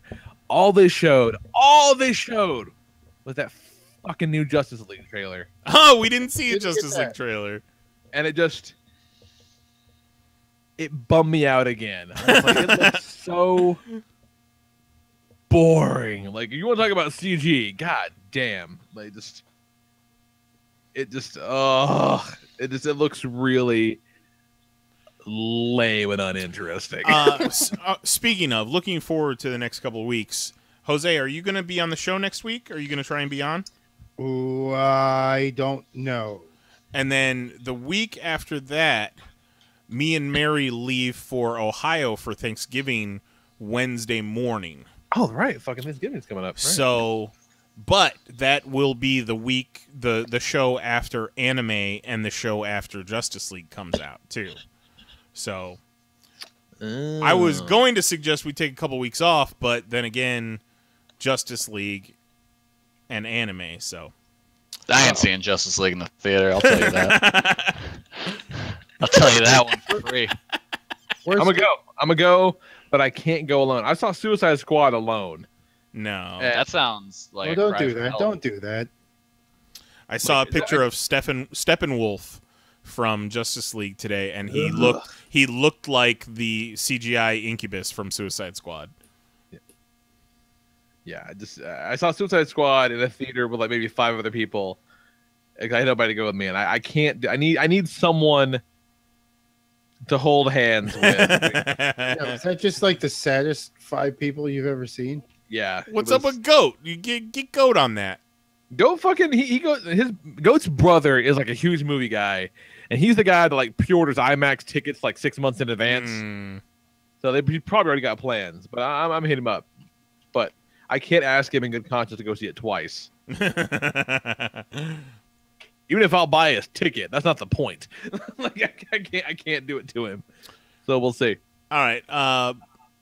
The big story that broke today was fucking huge story. Huge story is Bendis has left Marvel, and he is now exclusive with DC. What? Yep. I legit never thought this would happen. I saw someone say this is as big as when Disney bought Marvel, and I was like, I mean, I wouldn't go that far. For the comic industry, yes. Well, even then, I don't. It's close in the comic industry, I guess. We're talking 20 years, basically. Damn near 20 years of just Marvel Comics. Like, it's kind of nuts, man.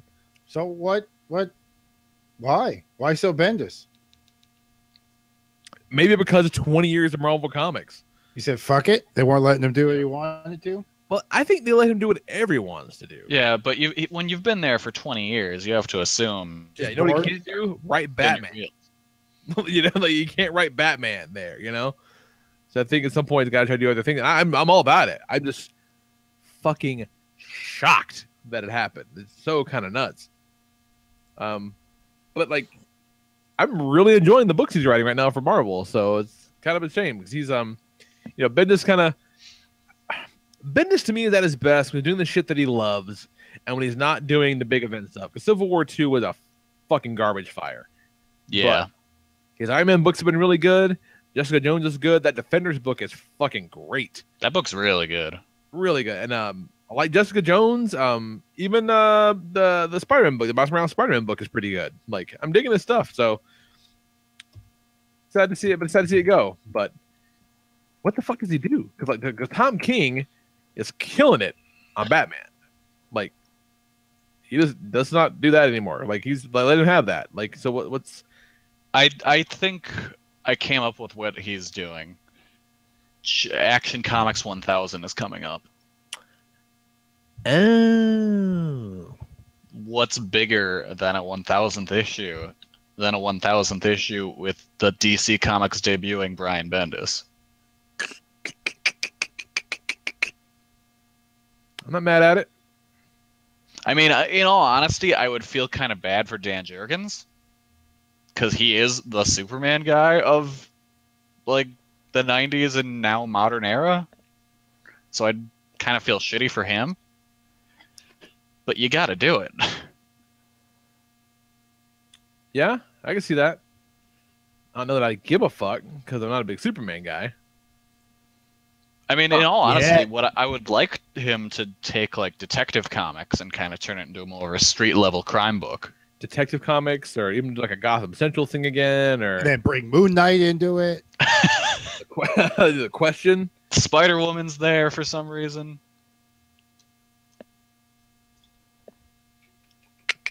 Interesting time. It's hard to even speculate because it could be like literally fucking anything. Yeah. So, anything at all. It's kind of nuts. But holy shit, how utterly unexpected. It's absolutely nuts. Mm-hmm. Strange so times. we'll have to times. keep an eye on that one. Another one that we need to keep an eye on is Lucas Siegel. Uh-oh, here we go. The block's hot. So it broke on Twitter on Friday, I believe. And just Twitter. Just Twitter. Lucas Siegel, former editor of Newsarama and comicbook.com. A name you've probably seen a lot on Right. stuff if you have been reading comic internet anytime in the past 15 years. But it's not like he's Brian Michael Bendis. Right. But he's been a integral part of the comics community for a decade, pretty much. And, in this climate, if you're a serial harasser or abuser, you're getting called out whenever someone gets a chance. Whenever you leave yourself open, somebody's going to call you out. And somebody called him out about he tweeted something like, "I'm so sad, you guys." And that was my favorite part of it. It's where his ex-wife comes out and posts this whole thing about what happened, and his response, "Guys, I'm so sad." No. That was the "I'm so sad" was before the "I'm so Was sad." that? The "I'm so sad" yeah. tweet was November 3rd, which would have been Friday. Friday, yeah. The ex-wife's post was the 6th, which was today. Okay. So Lucas Siegel on November 3rd tweets, feeling pretty darn sad right now, guys. And Amy Ratcliffe at Amy_geek, who is a Newsarama, or no, not Newsarama, associate editor at Nerdist. Lucas Siegel says, feeling pretty darn sad right now, guys. And shit, I lost it. God damn it. Feeling pretty darn sad right now, guys. And Amy Geek says, are you feeling sad because you sexually harassed multiple women and they're starting to speak up?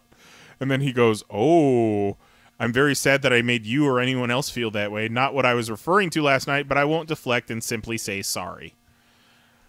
So. And then we get they should have a Twitter just for screenshotted apologies for when you get called out for sexual harassment, because that's becoming what Twitter's all about. So he screenshotted his note app on his phone and put out an apology, which was kind of, in even 280 characters, which was kind of like not really an apology. No, it wasn't at all. It was. My it was favorite like part of that is like when people say stuff like, "It's recently come to my attention that I may have harassed some people in the past decade." Like, fuck off. And then all of a sudden, I've suddenly learned I should not take my peeper out when I'm at comic conventions and rub it on the back of women's thighs. I was not aware of the modern decorum of the time, and I apologize. That voice. No longer wear sweatpants on stage. So his It has come to my attention that when I'm doing a panel, I should no longer put my penis inside of a burrito and say "hola." Top 10 times Lucas Siegel put his dick in a burrito at a panel. Number 1. And it's just that women don't actually like the popcorn bucket trick. I'm very sorry. Jigsaw. Shaw. And then people did not take kindly to his apology, and more people like immediately a bunch of people come out and said, yeah, he's fucked up, he's done this, that, and that. So it was an opening of the floodgates. And then his ex-wife, Janelle Aslin, who has been at the center of a few other comics harassment dealios. I forget which one. I don't think she was part of the Brian Wood thing, but she had problems. She worked at DC, and I think she might have been... remember the story about how they won't hire... Exactly. I think she was the lead voice behind that whole thing. So she used to be married to Lucas Siegel, and she comes out with this story on her Patreon, basically saying that he's a rapist, and when they were married, he would harass and grope people constantly in front of her. Just don't get it. No. I don't get it. How is it so hard to not be just awful? Rapey?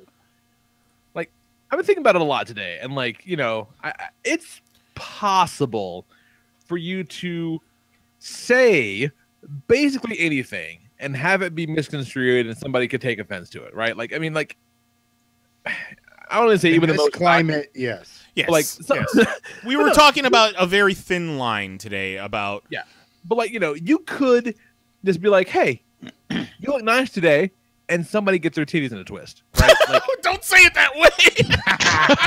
God damn it, Lee.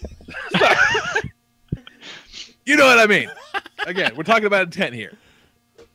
Like, so, you know, you can. I believe what you meant to say was boobies in a bun. That's what I meant to say.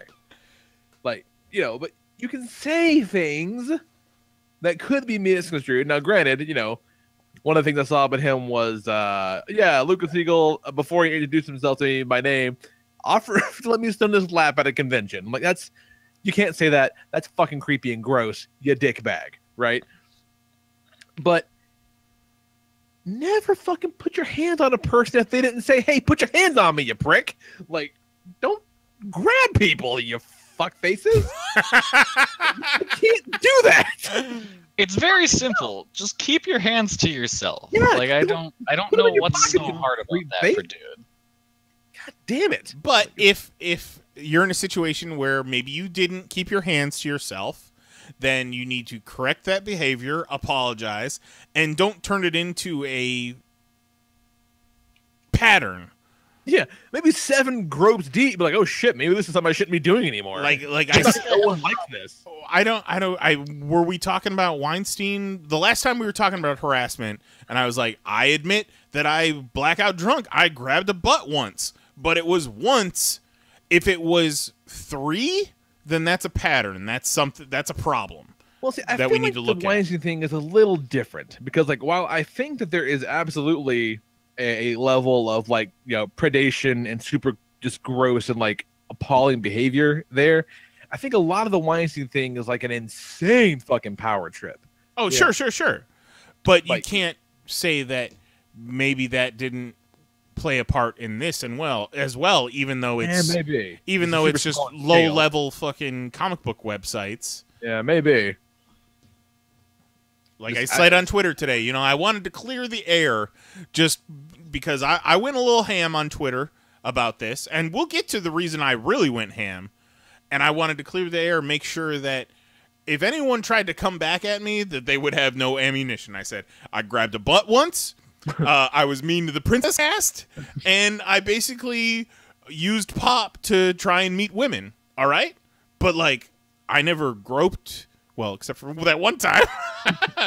I wasn't gross about it, and that's where it began. And 400 episodes of a podcast where I said awful shit every week. Right. That's all you got on me. Like if you could dig something else up on me that's worse than that, good on you, and I will cop to it and apologize and make amends however I can. But I don't think you're gonna. I honestly don't think you will. I just can't. I can empathize a lot. Like, you know, I'm a big devil's advocate person, you know, but I can't even get in the headspace of the kind of fucking person that would think that any of this shit is okay. Like, I've known Jose for 20 plus years. And when the two of us are together, we say some fucked up shit. Correct. Well, of course you do. But yeah, because that's your friend. But it's also not just a stranger where you walk up to him and be like, "Hey." But when we're in the presence, for you to sit when in. we're in the presence of other people, especially women, we are respectful. We are polite. Goddamn professionals. Charming, even at times. Oof. Sometimes too. Just making people from the toy industry just fall in love with us. You know, maybe that's the fucking rule. Maybe it's like, hey, if you would only say this around your boys, maybe don't say it to the stranger woman you just met. Right. There you go. Like even, I like that rule. We make fun of Kerouac sometimes. But even when Kerouac was at his wildest, at his drunkest at C2E2, he was only humping dudes. And no, like that's 100% true. When he was like, not to say that humping dudes is okay, but it was in the context, it was okay. Everyone was fine with it. Yeah. And even like, with all of his, not even once. Even with all of his conquests, it was all as far as we know, it was all consensual. Like Kerouac did some gross shit, but like everyone was into it. I would say alarmingly consensual. Yeah. Like shockingly consensual. But let's get to the bigger story here, because we all know that there's fucked up shit going on in the comics industry, sexual harassment, sexual abuse. I saw an amazing tweet today that said if Harvey Weinstein worked in comics, he'd still have a job. Yep, and it's true. Oh, yeah. Fucking hell, that's savage. So we were in New York Friday when I got a Facebook message about this whole ordeal. And I was ready to go ham, but I was like, you know what? I'm fucking busy this weekend. I ain't got time for this shit. But I got back into town last night, and I woke up this morning, and I went looking for some Popcast news. And I knew that story was going to be on my list because I felt it was a big story. Not a single fucking comics website wrote a story about it. And this is a 4-day-old story now. Not Bleeding Cool, not the Mary Sue, definitely not Newsarama, not CBR, not the Comics Beat. Nobody. Nada. Nothing. If one of those sites had written a story, I would have copied the link, posted it in the Pop forum, and been done with it.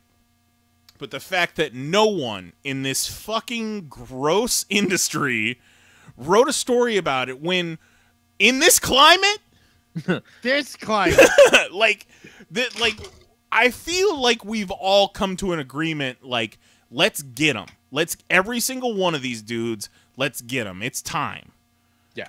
So why is it taking everybody else? Why is it taking basically, you can't just get out of it by saying you're gay now. Right. Why is it taking 4+ days for us as an industry to write a story about this guy who's apparently been harassing people for a decade, who was a high-ranking member of the comics the comics press?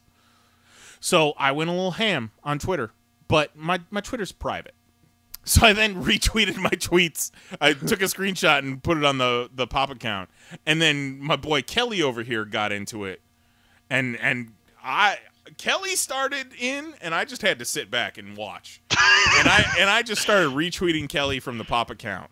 And then Kelly got fucking Jill Pantozzi involved. Ooh, yeah. Kelly, I know that name. Kelly got Jill Pantozzi involved. Kelly got Chris Arendt from Newsarama involved. Kelly, good dude. Kelly got the discussion going again when no one was discussing it. And I've got on the tweet deck, I've got a column set with a Lucas Siegel search, and I just started seeing numerous people mentioning other sites, being like, hey, where's the story about this? Where's the story about that? Where's the story about this? So hopefully by the time we wake up tomorrow, someone's got a goddamn story about this. Yeah, I was messaged by Jude Terror from Bleeding Cool. Yeah. Who said he is in the process of working on an article. He just needs to double source some things and stuff like that. And Jude Terror, despite his weird ass name, is a guy who will vet his sources for sure. Yes, he's one of the guys, and the only mention of this in all of comics was on the Comics Journal in a piece written by Tucker Stone, who I said this on Twitter. I don't agree with everything he says, but he's one of the more, interesting voices in comics where he actually has something to say and actually has takes on things like this. Not just fucking vanilla. Yeah. So that is a guy I'm not shocked at all that he wouldn't shy away from mentioning this. I understand on one side of this of the fence vetting your sources, but on the other side of things, Lucas Siegel put out a public apology and basically admitted wrongdoing. His ex-wife posted a public blog post about their time together and what she witnessed. And, quite frankly, implicated herself in some shit. Yeah, you don't have to vet sources for either of those. You can post a story with just screenshots or links to those two things, like, which hey, is what half you motherfuckers do anyway. Exactly. Copy and paste Twitter bullshit. You hack ass motherfucker. Fucking exactly, Lee Rodriguez. Like if this were any other, that's the game we were talking about earlier. The game that changed that we got out of. Right. Like I was not interested in writing articles that was just, hey, here's a series of fucking tweets Dan Slott put out today. Yes. Like I don't want to do that. If that's Tom all motherfuckers do, but not these. If Tom journalism. If Tom Brevoort was bitching about Rich Johnston on Twitter at 4:58 p.m., Rich Johnston would have a story on Bleeding Cool at 5:01. Oh yeah. Yeah, and then once Rich Johnson was done, CBR would have recapped their bitching back and forth on Bleeding Cool. Right. Like, it would have hit every fucking one of them. But, with Lucas Siegel, we got to vet all of our sources, We got to make sure we got all of our ducks in a row. Fucking bullshit. All of that. Yeah, it's gross. Goddamn and bunch Kelly, of just hacks running this circus. I made the point, and Kelly also made the point even better. It's like you have to assume that nobody has run a story on this so far because they know there's more of them, and they're probably just guilty themselves. And as soon as one falls, they're all gonna fall. And you know what? Burn it all down. Yeah, burn it all Make down. room for us, motherfuckers. I don't want it. I don't even want it at this point. No. Give it to the women. Give it to the Amazons. Let them have it. Yeah, the ones that have fucking clearly been suffering in silence for this long. And I saw somebody today, and it happens from time to time too. People are like, oh God, why did it take this long for someone to speak up or whatever, and all this. And I had no frame of reference for this exact thing. Obviously, my frame of reference is completely different. Like, I've had some shit in my personal life with some family members that you do occasionally bump into people in the same circles, and when it comes to, oh, hey, how's such and such, you don't fucking put them on blast right away. You can't do that. So you have to fucking dance and scream, oh yeah, it's fine, because at some point it's not worth the fucking bomb in the moment, or the bomb of your life, or you don't want it getting back to that person. It's not as easy as just some shit happens and you fucking put somebody on blast the next day. And that's even it's not even the same as, some fucking creep at a convention trying to put his dick on your butt. It's not just, ugh, so gross. Hey, get your dick off my butt. Oh, I'm so sorry. But you can't look at my weenie. I'm not looking at your dick on my butt. Not okay. Your anus's eye hole keeps looking at me. Aww. And I wanted to say hello. I don't know why he sounds like this now, but he does. It's because of that fucking whack ass apology. Hello, I'm a pervert. My name is Pervert Jones. Whack ass motherfucker. Yeah, and fucking shame on literally everybody else in charge. Literally everyone. Shame on all of you. That's exactly what I was about to say. Fucking your parents would be so proud that you guys fucking did great fucking internet reporting this week. You guys did all the interneters proud, you and your blogs and your bullshit. Jose, we've been talking about this in the pop chat on Facebook, and then Jose was the first one on the call tonight, and he's like, so what the fuck's going on? And I didn't mention it to him at all over the weekend because I'm like, I don't have the fucking bandwidth right now to deal with explaining all of this to Jose, so we'll just wait until the show. And the thing is, if you hadn't said anything, I would not know anything about this, because I've pretty much divorced myself from comics Twitter at this point, because it's just a cesspool of bullshit. And when I started hitting all my usual sites where I look for news, and I realized that I wasn't finding that story, I had to dig through Twitter to go back and find that information. It was old news by today, by yesterday even.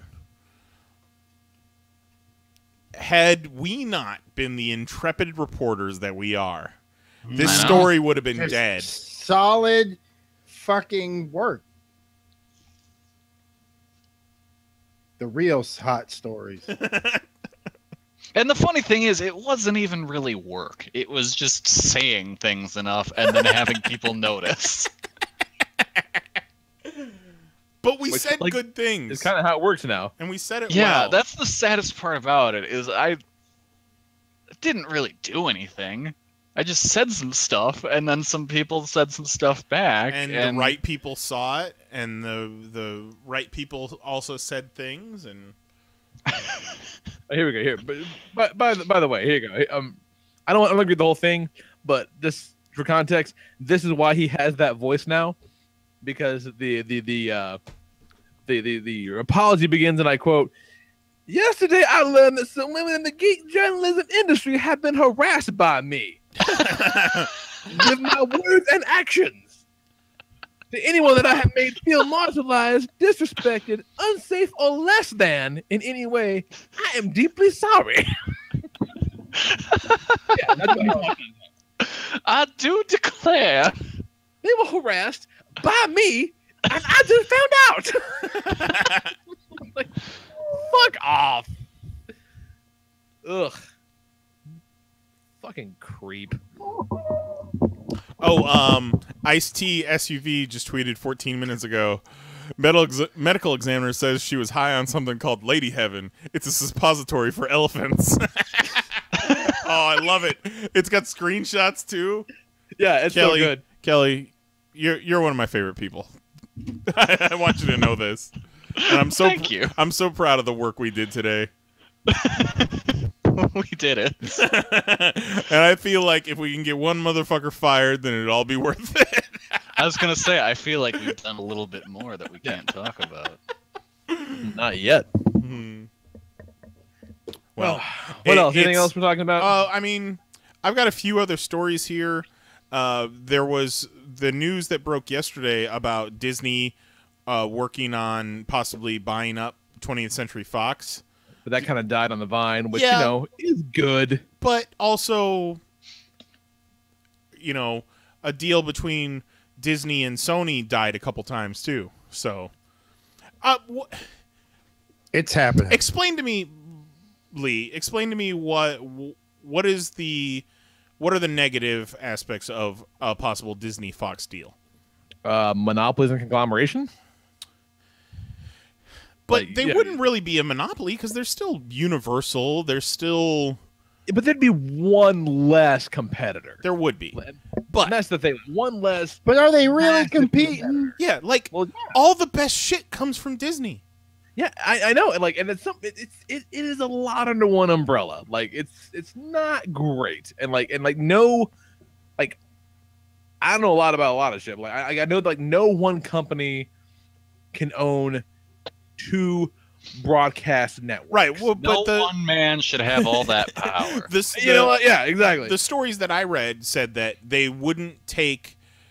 Disney would not take the sports or the news aspect, and they would not be able to take the Fox network because they already have ABC. Okay, And, there you go. know, Well, there you go then, yeah, antitrust yeah. don't allow them to own two broadcast networks.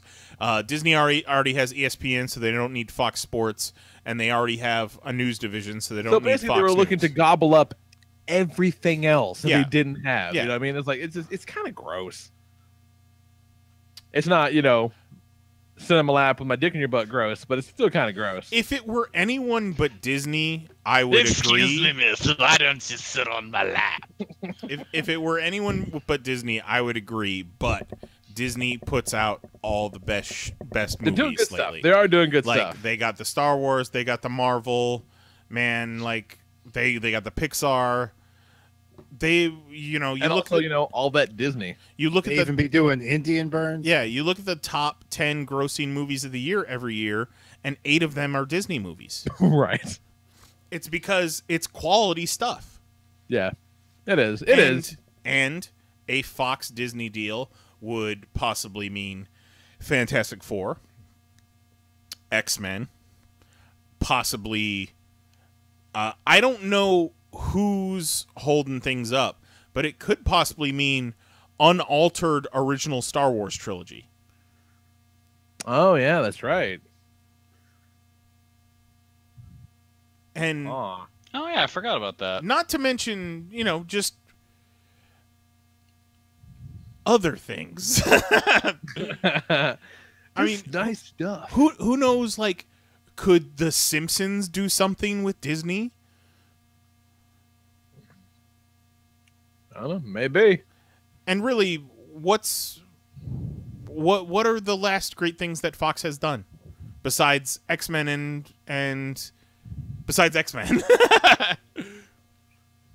I mean, aren't those Sherlock Holmes pictures them? I like those. Those are fun. Oh yeah. Wasn't the last one in like 2010? Probably. I'm searching.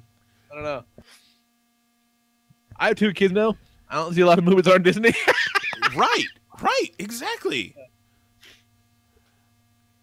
And it's not like it's going to kill independent film. You know, Fox is still a giant studio, so all they're just going to be trying to put out big budget movies. So it's not like we're hurting the little guy. Sure, people are going to lose their jobs, but there's still going to be work there. Yeah. I don't know. We'll see. We'll see if this ever comes to pass again. We got casting for Shazam.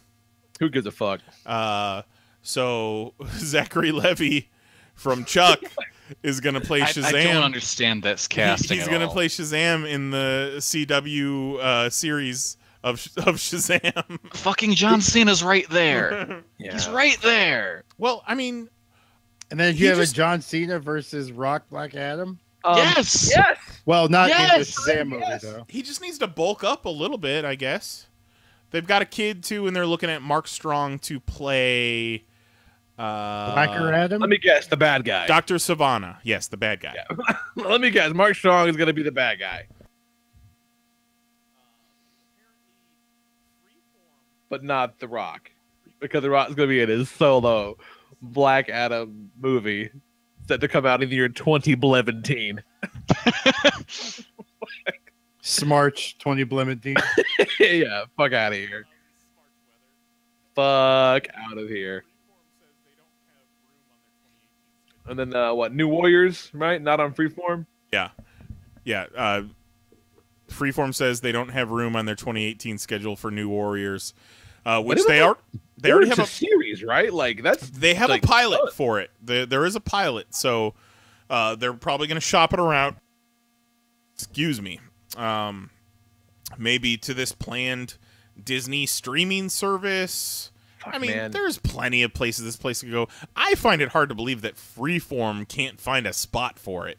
Freeform is like kind of banging right now. How about this? How about this, Freeform? Show Harry Potter one less time a month, and you got room for New Warriors. Shift some shit around. How about that? Put it on Hulu. Put it on Netflix. Put it on Amazon. Oh, if that fucking Runaway show does any kind of numbers, it'll be on Hulu. Sure. And then the last story. This is kind of fucked up considering where me and Jose have been in the past couple of years. Police raided Libya Comic-Con and arrested over 20 over morals and modesty. Oh. Second annual Libya Comic-Con. They arrested 20 people, organizers, participants, and visitors. And because, like, let's see here if I can find. Essentially because they're worshiping false idols and, you know, cosplayers not wearing skimpy clothes and shit like that. If I had to make a list of Comic-Cons you would never want to go to, number 1 through 7 is Libya Comic-Con. Like, you can go fuck yourself and all your friends if you think I'm gonna go to Libya Comic-Con. No. But if you're Libyan, you would want to. Not even then. Not even then. Like, no. Because at some level, they got to know what's up. Like, nah, we'll go next door. Anywhere but here. Ooh, that's fucking terrifying. Some of those who were released had received a beating, had had their head shaved bald, and were given a religious lecture. Yeah, because you're in fucking Libya. It sucks over there. Ugh. Well, Jose and I made it out of Asia safely, but there were a few tense moments in our visits, like when the tax man came at Delhi Comic-Con and shook him down for more tax money, and when we were riding around Dhaka and we kept hitting these armed checkpoints, and they'd shine the flashlight in the window and see the white boys and wave us past. Okay, white boys go. Oh, WWE? Real happy to be living here. That's crazy town, man. Shit's kind of fucked up here, too, But I guess it's not Libya Comic-Con fucked up. Yeah, it's not going to shave your head for wearing a skimpy outfit. Crazy. And that is the news. Fuck Lucas Siegel, and fuck all y'all for not writing stories about it. Goddamn hacks. How about you do top 10 people you guys don't do articles on when they commit sexual offenses? That was kind of Juan's joke on Twitter. Juan said, Juan, who fucking dropped Zach Ertz and won't goddamn trade me a wide receiver who scores you 3 points in the past 2 games. Juan says that Juan on Twitter. He says, still waiting on @CBR to publish 10 horrible things done by Lucas Siegel and 5 we knew about. Oh, that's really good. See, I like my top 15 times CBR ate its own tail article. Oh, that one was so good. Oh, so good. Talk about comic books. Get the fuck out of here. We're fighting the good fight, y'all. The problem with comic books is the ink comes off on your hands. Every time you turn the page, you have to wash your hands. You guys. Captain America, $6.95. Boy, it's great. Yeah, it was good. So good. So good. It's almost like they got somebody on this book to write Captain America that, like, gives a fuck about Captain America, which is the thing they haven't done, in about 2 years or so. Been a hot minute, because fuck every word Spencer wrote about Captain America. It was great. It's Mark Waid and Chris. I believe it's called Somni. If I'm you're right. Remember my history right. Fresh off their Black Widow, which is fresh off their Daredevil, doing the Lord's work in comic books. It's an awesome, feel-good Captain America story, not one where he's masquerading as a Nazi blowing up Las Vegas. So at first I thought you said not one where he's masturbating. You know what? He didn't do that either. But man, it looks great. I'm very excited about it. I can't wait for Mark Waid's DC exclusive contract in 2 years. It's going to be a good time. Yeah, it's happening. Let's see, what else we got? Astonishing X-Men #5.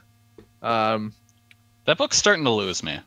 It's starting to lose me because it's like, what the fuck has happened in 2 issues? It's very much kind of treading water. Yeah. And then, like, kind of the hook of that book being, every issue has a blockbuster artist on it, and I'm like, who the fuck is this guy? Like, no disrespect, but like, you had some heavy hitters, and then there's just like this fucking dude. So, whose name I don't even remember because I don't even know who the hell it is. So there's that.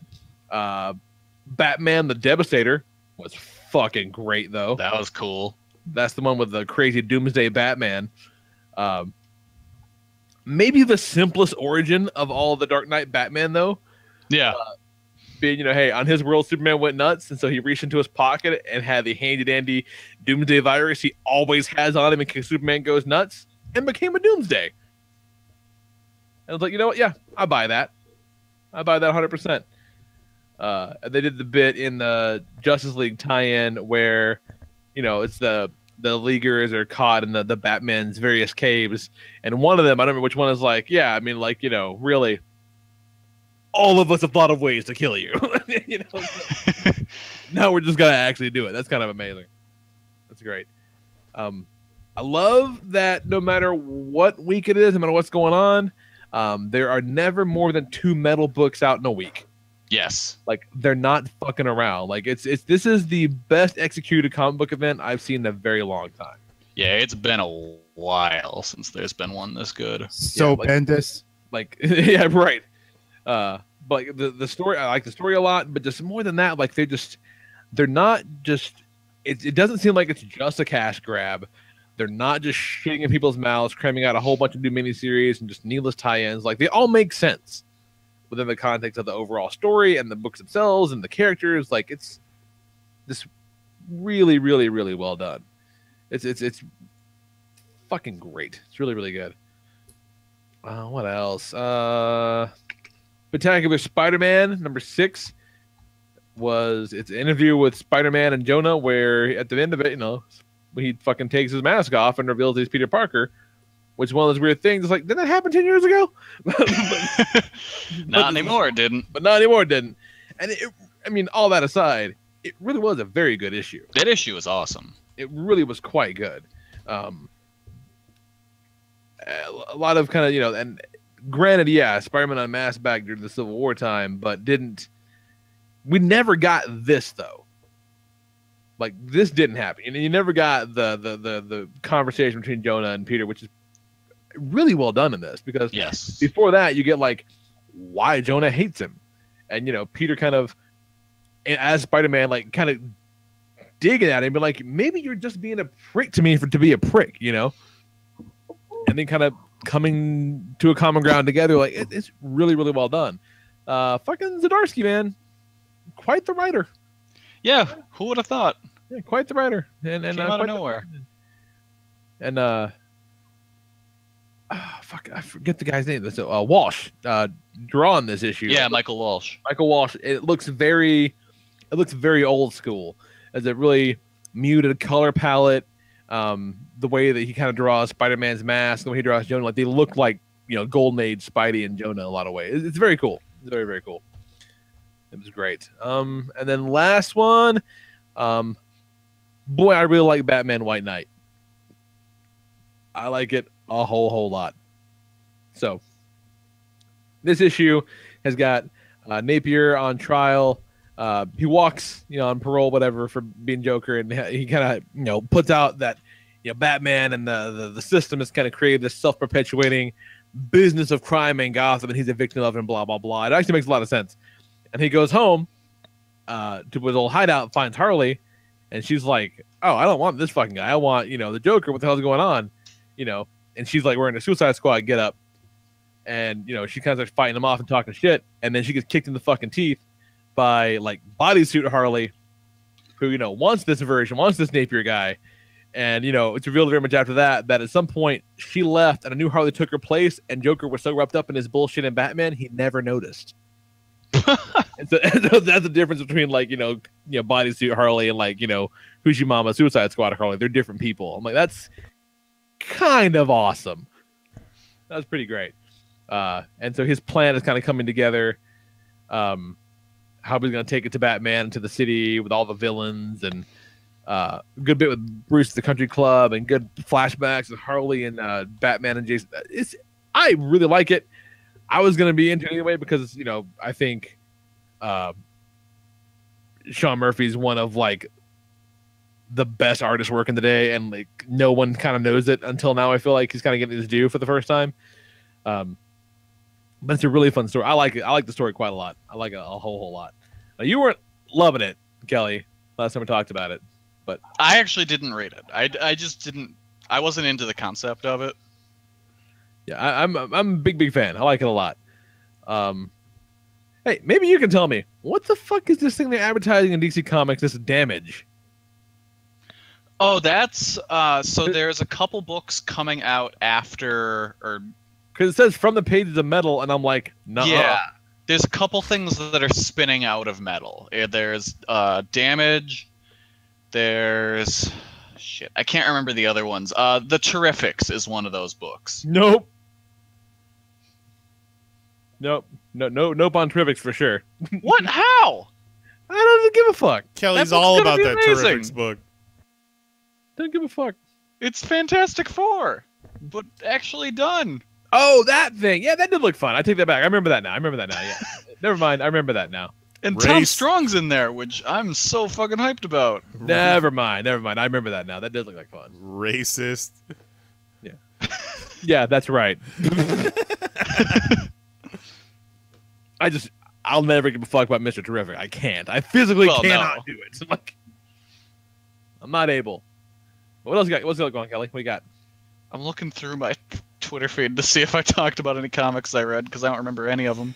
You gotta scroll past all that hot fire you were spitting today. I know. Earlier today, I finally finished reading Dark Cybertron. All right, that was fucking great. Yeah, that's good stuff. It gets super weird. Oh, it gets really weird. And then somehow these books are so good that they got me with a death that I knew was coming. Like, I knew they were gonna kill Bumblebee. And it still got me. Yeah. Because it just comes out of nowhere. Yeah. And like when Megatron goes to save him, it's like, fuck. Yeah. Like, Jesus Christ. Yeah, everything that comes after that now, like Megatron's transformation, is so good, so genius, and like especially Soundwave's reaction to it is, oh, it's so good, it's excellent. Like, it's always good, but all that shit is about to get just next level, because all the interaction with Rodimus and Megatron and Magnus, and like what happens to Starscream now that Bumblebee's dead and he's like the undisputed ruler. Beautiful stuff. Those books had no right to be as good as they are. No, they really shouldn't be. I don't know, like, why are these comics about dumb toys so good? And why are they not, like, the #1 selling book every month? Because they're amazing. And the movies just suck so bad. They're so bad. So bad. Let these guys fucking do them. Yeah. The public is not ready for a Transformers movie written by James Roberts. Yeah, I'd be into that. I'd watch that movie. They couldn't handle it. The public would not understand. World we live in. Yeah, not in this climate. Not in this climate. I'm very excited for you to see what comes next, Kelly. It's great. Yeah, I'm excited. I'm really debating about jumping from these hardcovers to the trades, but then I'd lose my mind because my shelf wouldn't look right. I have bought those books a lot of times, never in the hardcovers. Just because I bought them a lot of times. Yeah. Like, I have the they did this really nice, after having the trades, they put up this really nice like slipcover of what they kind of call, you know, season 1 of More Than Meets the Eyes, like the first 5 volumes and this nice attractive slipcover thing. I'm like, well, oh yeah, I remember that. I remember when they made Super that. Nice. And if they ever do a season 2, guess what? I had that bitch too. So,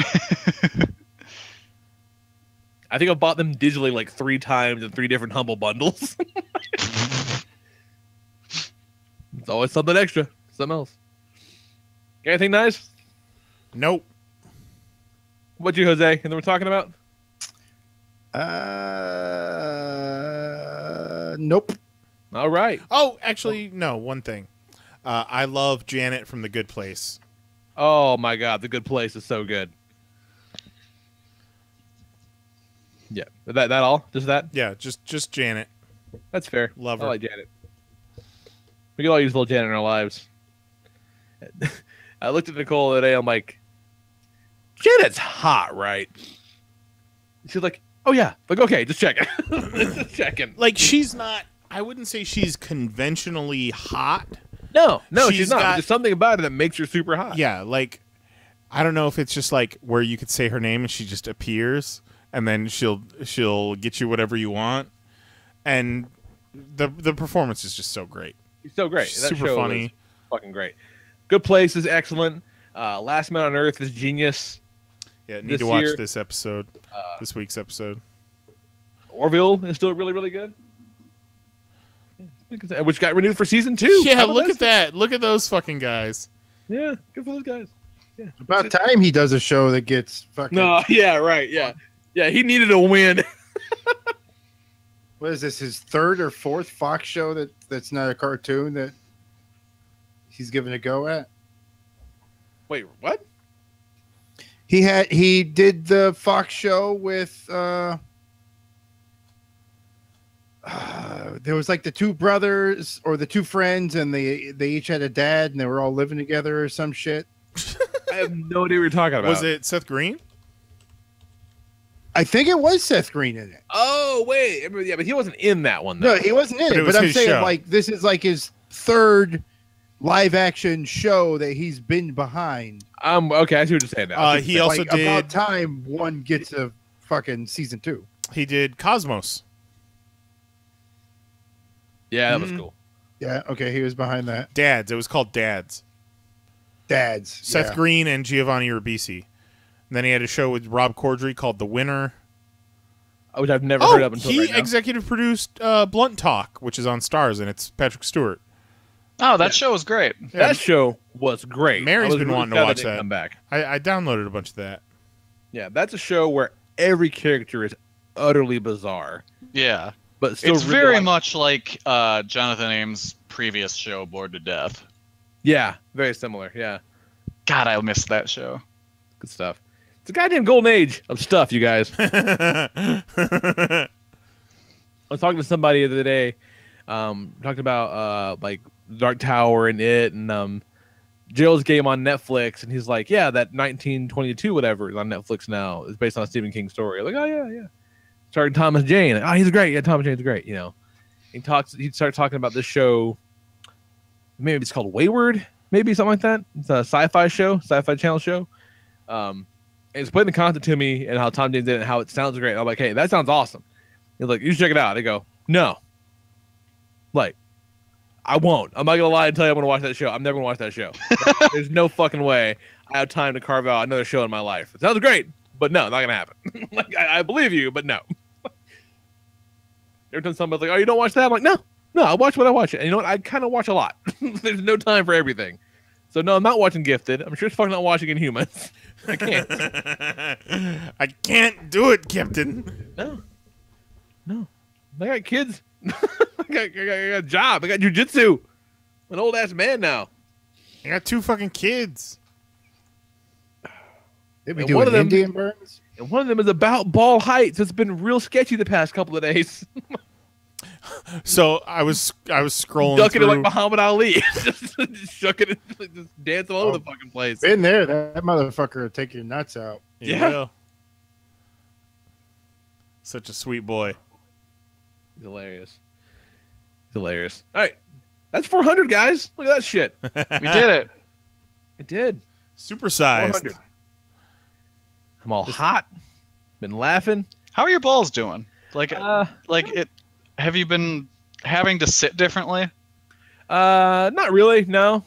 You got a sweet ass like nut pillow or something?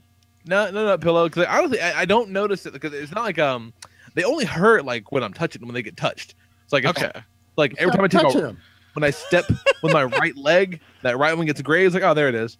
But like it never registers above like let's say like a 2 or 3 tops. Like it doesn't hurt a lot. So am I safe to assume that you have not started the best of 18 series? Well, oh, jumping in, he got in early, folks. Probably shouldn't have, but did it hurt? No, it did That's not. good. No, I'm on the table and he's like, hey, if it's been if it's a couple of days and you're feeling up for it, you can go for some. You can. Go for some sexual activity. And so Sunday the lady's like, all right. And I'm like, all right. So we fucking went for it. I bet she was real gentle. It was extremely careful. It was extremely careful. And so then I went into the bathroom and I fucking grabbed the dry erase marker and I put 1 on the mirror. He's like, nice. Did you really? I go, oh yeah, I did. You got to. You don't want to forget. Yeah, no. You gotta keep track. And Amazon ruined my surprise by not ringing on the doorbell. Ringing the doorbell. Yeah, I was so bummed out. I bought Lee 20 little shot glass size solo cups and 2 penguin printed ice bags. Yeah, and no bullshit. Those ice bags would have come in real handy a couple days before. Yeah, thanks Amazon. Yeah, so it's going well. We're well on our way. But probably not gonna do it again for a minute. Wow. Nicole's like, so we're talking about a couple months, right? I go, no, we're not talking about a couple months.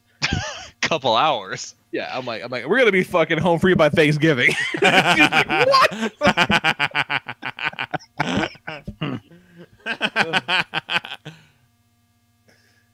I am very goal oriented. I'm gonna call out sick to work one day while you're out with the kids. And just rip a few 8 hours off. of sick time. Yeah. A lot of Gatorade. We go to Sam's Club and do it upright. Ridiculous. Don't do it at Sam's Club. Juan will be so mad. Juan dropping Zach Ertz. God damn you. Oh, Jesus. What are you All right, doing, that's it. Juan? That's it. I promise I'll talk at least a bit less about my balls next week. No promises, though. Yeah. I mean, I didn't say not at all, but definitely less. I think it's one of the most fun parts of our show. Yeah, right? Yeah. Well, like I said, I got a follow-up appointment with the doctor on Thursday, and everyone's going to be on the edge of their seat. I wonder how it goes. Right, yeah. Yeah. Yeah, just This is a don't big- Google swollen balls, guys. You'll see bad things you can't unsee. It's a big moment in your life, man. We're all here for you, and we're all happy for you. Yeah, there's a moment yesterday where, kind of at its worst, Nicole's like, why don't I see two distinct balls? They've kind of merged into one, let's call it a mega ball. They're in there holding each other. Yeah, they're going to go by. They thought they were about to get ripped out. Maybe They're we're like, next. I don't know what's going on. Yeah, and again, it wasn't enormous, but they were definitely swollen enough that my dick looked ridiculous in comparison. My fucking ratio was all off. It was all potatoes, no meat. Fucking ridiculous. Too much beans. Somebody forgot the Franks. So much beans. Like somebody threw an acorn on a beanbag chair. A lot like that. It was large. It was large. So, get my shit back together in a couple days. But yeah, good times. I'm excited. Look, man, if you look, no matter what it is, okay, no matter what it is, if you have the opportunity and the ability to take some consequence out of your fucking life, don't you owe it yourself to do it? Mm-hmm. Come on. Just saying. And it's helping Nicole out too, right? So hell yeah, it's helping everybody out. And it's helping out the world. Yeah. We're overpopulated, okay? Yeah. It's all good. No negative. Can't have. So yeah. No condom. No condoms. No nothing, goddammit. No consequence. No regrets for goddamn sure. So yeah, email us, popcast@PanelsOnPages.com. Leave a voicemail, 616-951-1POP. Let me know how your vasectomy went. I know everyone's going to run out and get one next week. You're like, Lee did it. I'm going to be a trendsetter, trailblazer, a tastemaker. Maybe not taste. Yeah, no, not taste. Don't taste it. That's ill advised. No, don't do that. Tastes kind of like bleach. Yeah. Just clams. Oh. Like clams. Ew. Oh, clamato with no auto. Yeah. Thanks, guys. Thanks for hanging out. Thanks for listening. Thanks for fucking 400. Oh, we're gonna be 800 years old one day. Who knew? One day they'll just download our brains into the internet. We'll just do it forever. We'll just never stop. Mm-hmm. Life will become our podcast in the ether, in the great beyond. The Jose AI still doesn't do his intro when you throw to him. AI Jose still doesn't mute his mic. It's just the Jose algorithm, man. Yeah, it knows what's life of all. All right, so yeah, for Jason Nyes, Jose Guzman, and Kelly Harris, I'm the Lord Reverend Leo Rodriguez. We'll talk to you fuckers next week. Yeah, next week. Yeah. Yeah. Sure. At least me and Kelly will be here, unless Kelly's got something else to do. Okay. All right. So we'll shoot for next week, and we'll talk about the week after that. Who knows? Maybe. Probably not the week after that, but definitely next week. We'll talk about that. Look, I can only look so far in the future. We've already talked about how goddamn busy we all are. These men are flying all over the fucking world. Jose's gonna be globe-trotting his ass. What city am I in? Florida. I never really know. I assume you're home on Tuesdays. Other than that, I can't be held accountable for you. So yeah, no guarantee. All right. Yeah. Bye, guys. Love you. Bye.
I loved that. Oh, it was great. Well, it was pretty good. Well, it wasn't bad. Well, there were parts of it that weren't very good, though. It could have been a lot better. I didn't really like it. It was pretty terrible. It was bad. It was awful. It was terrible. Get him away!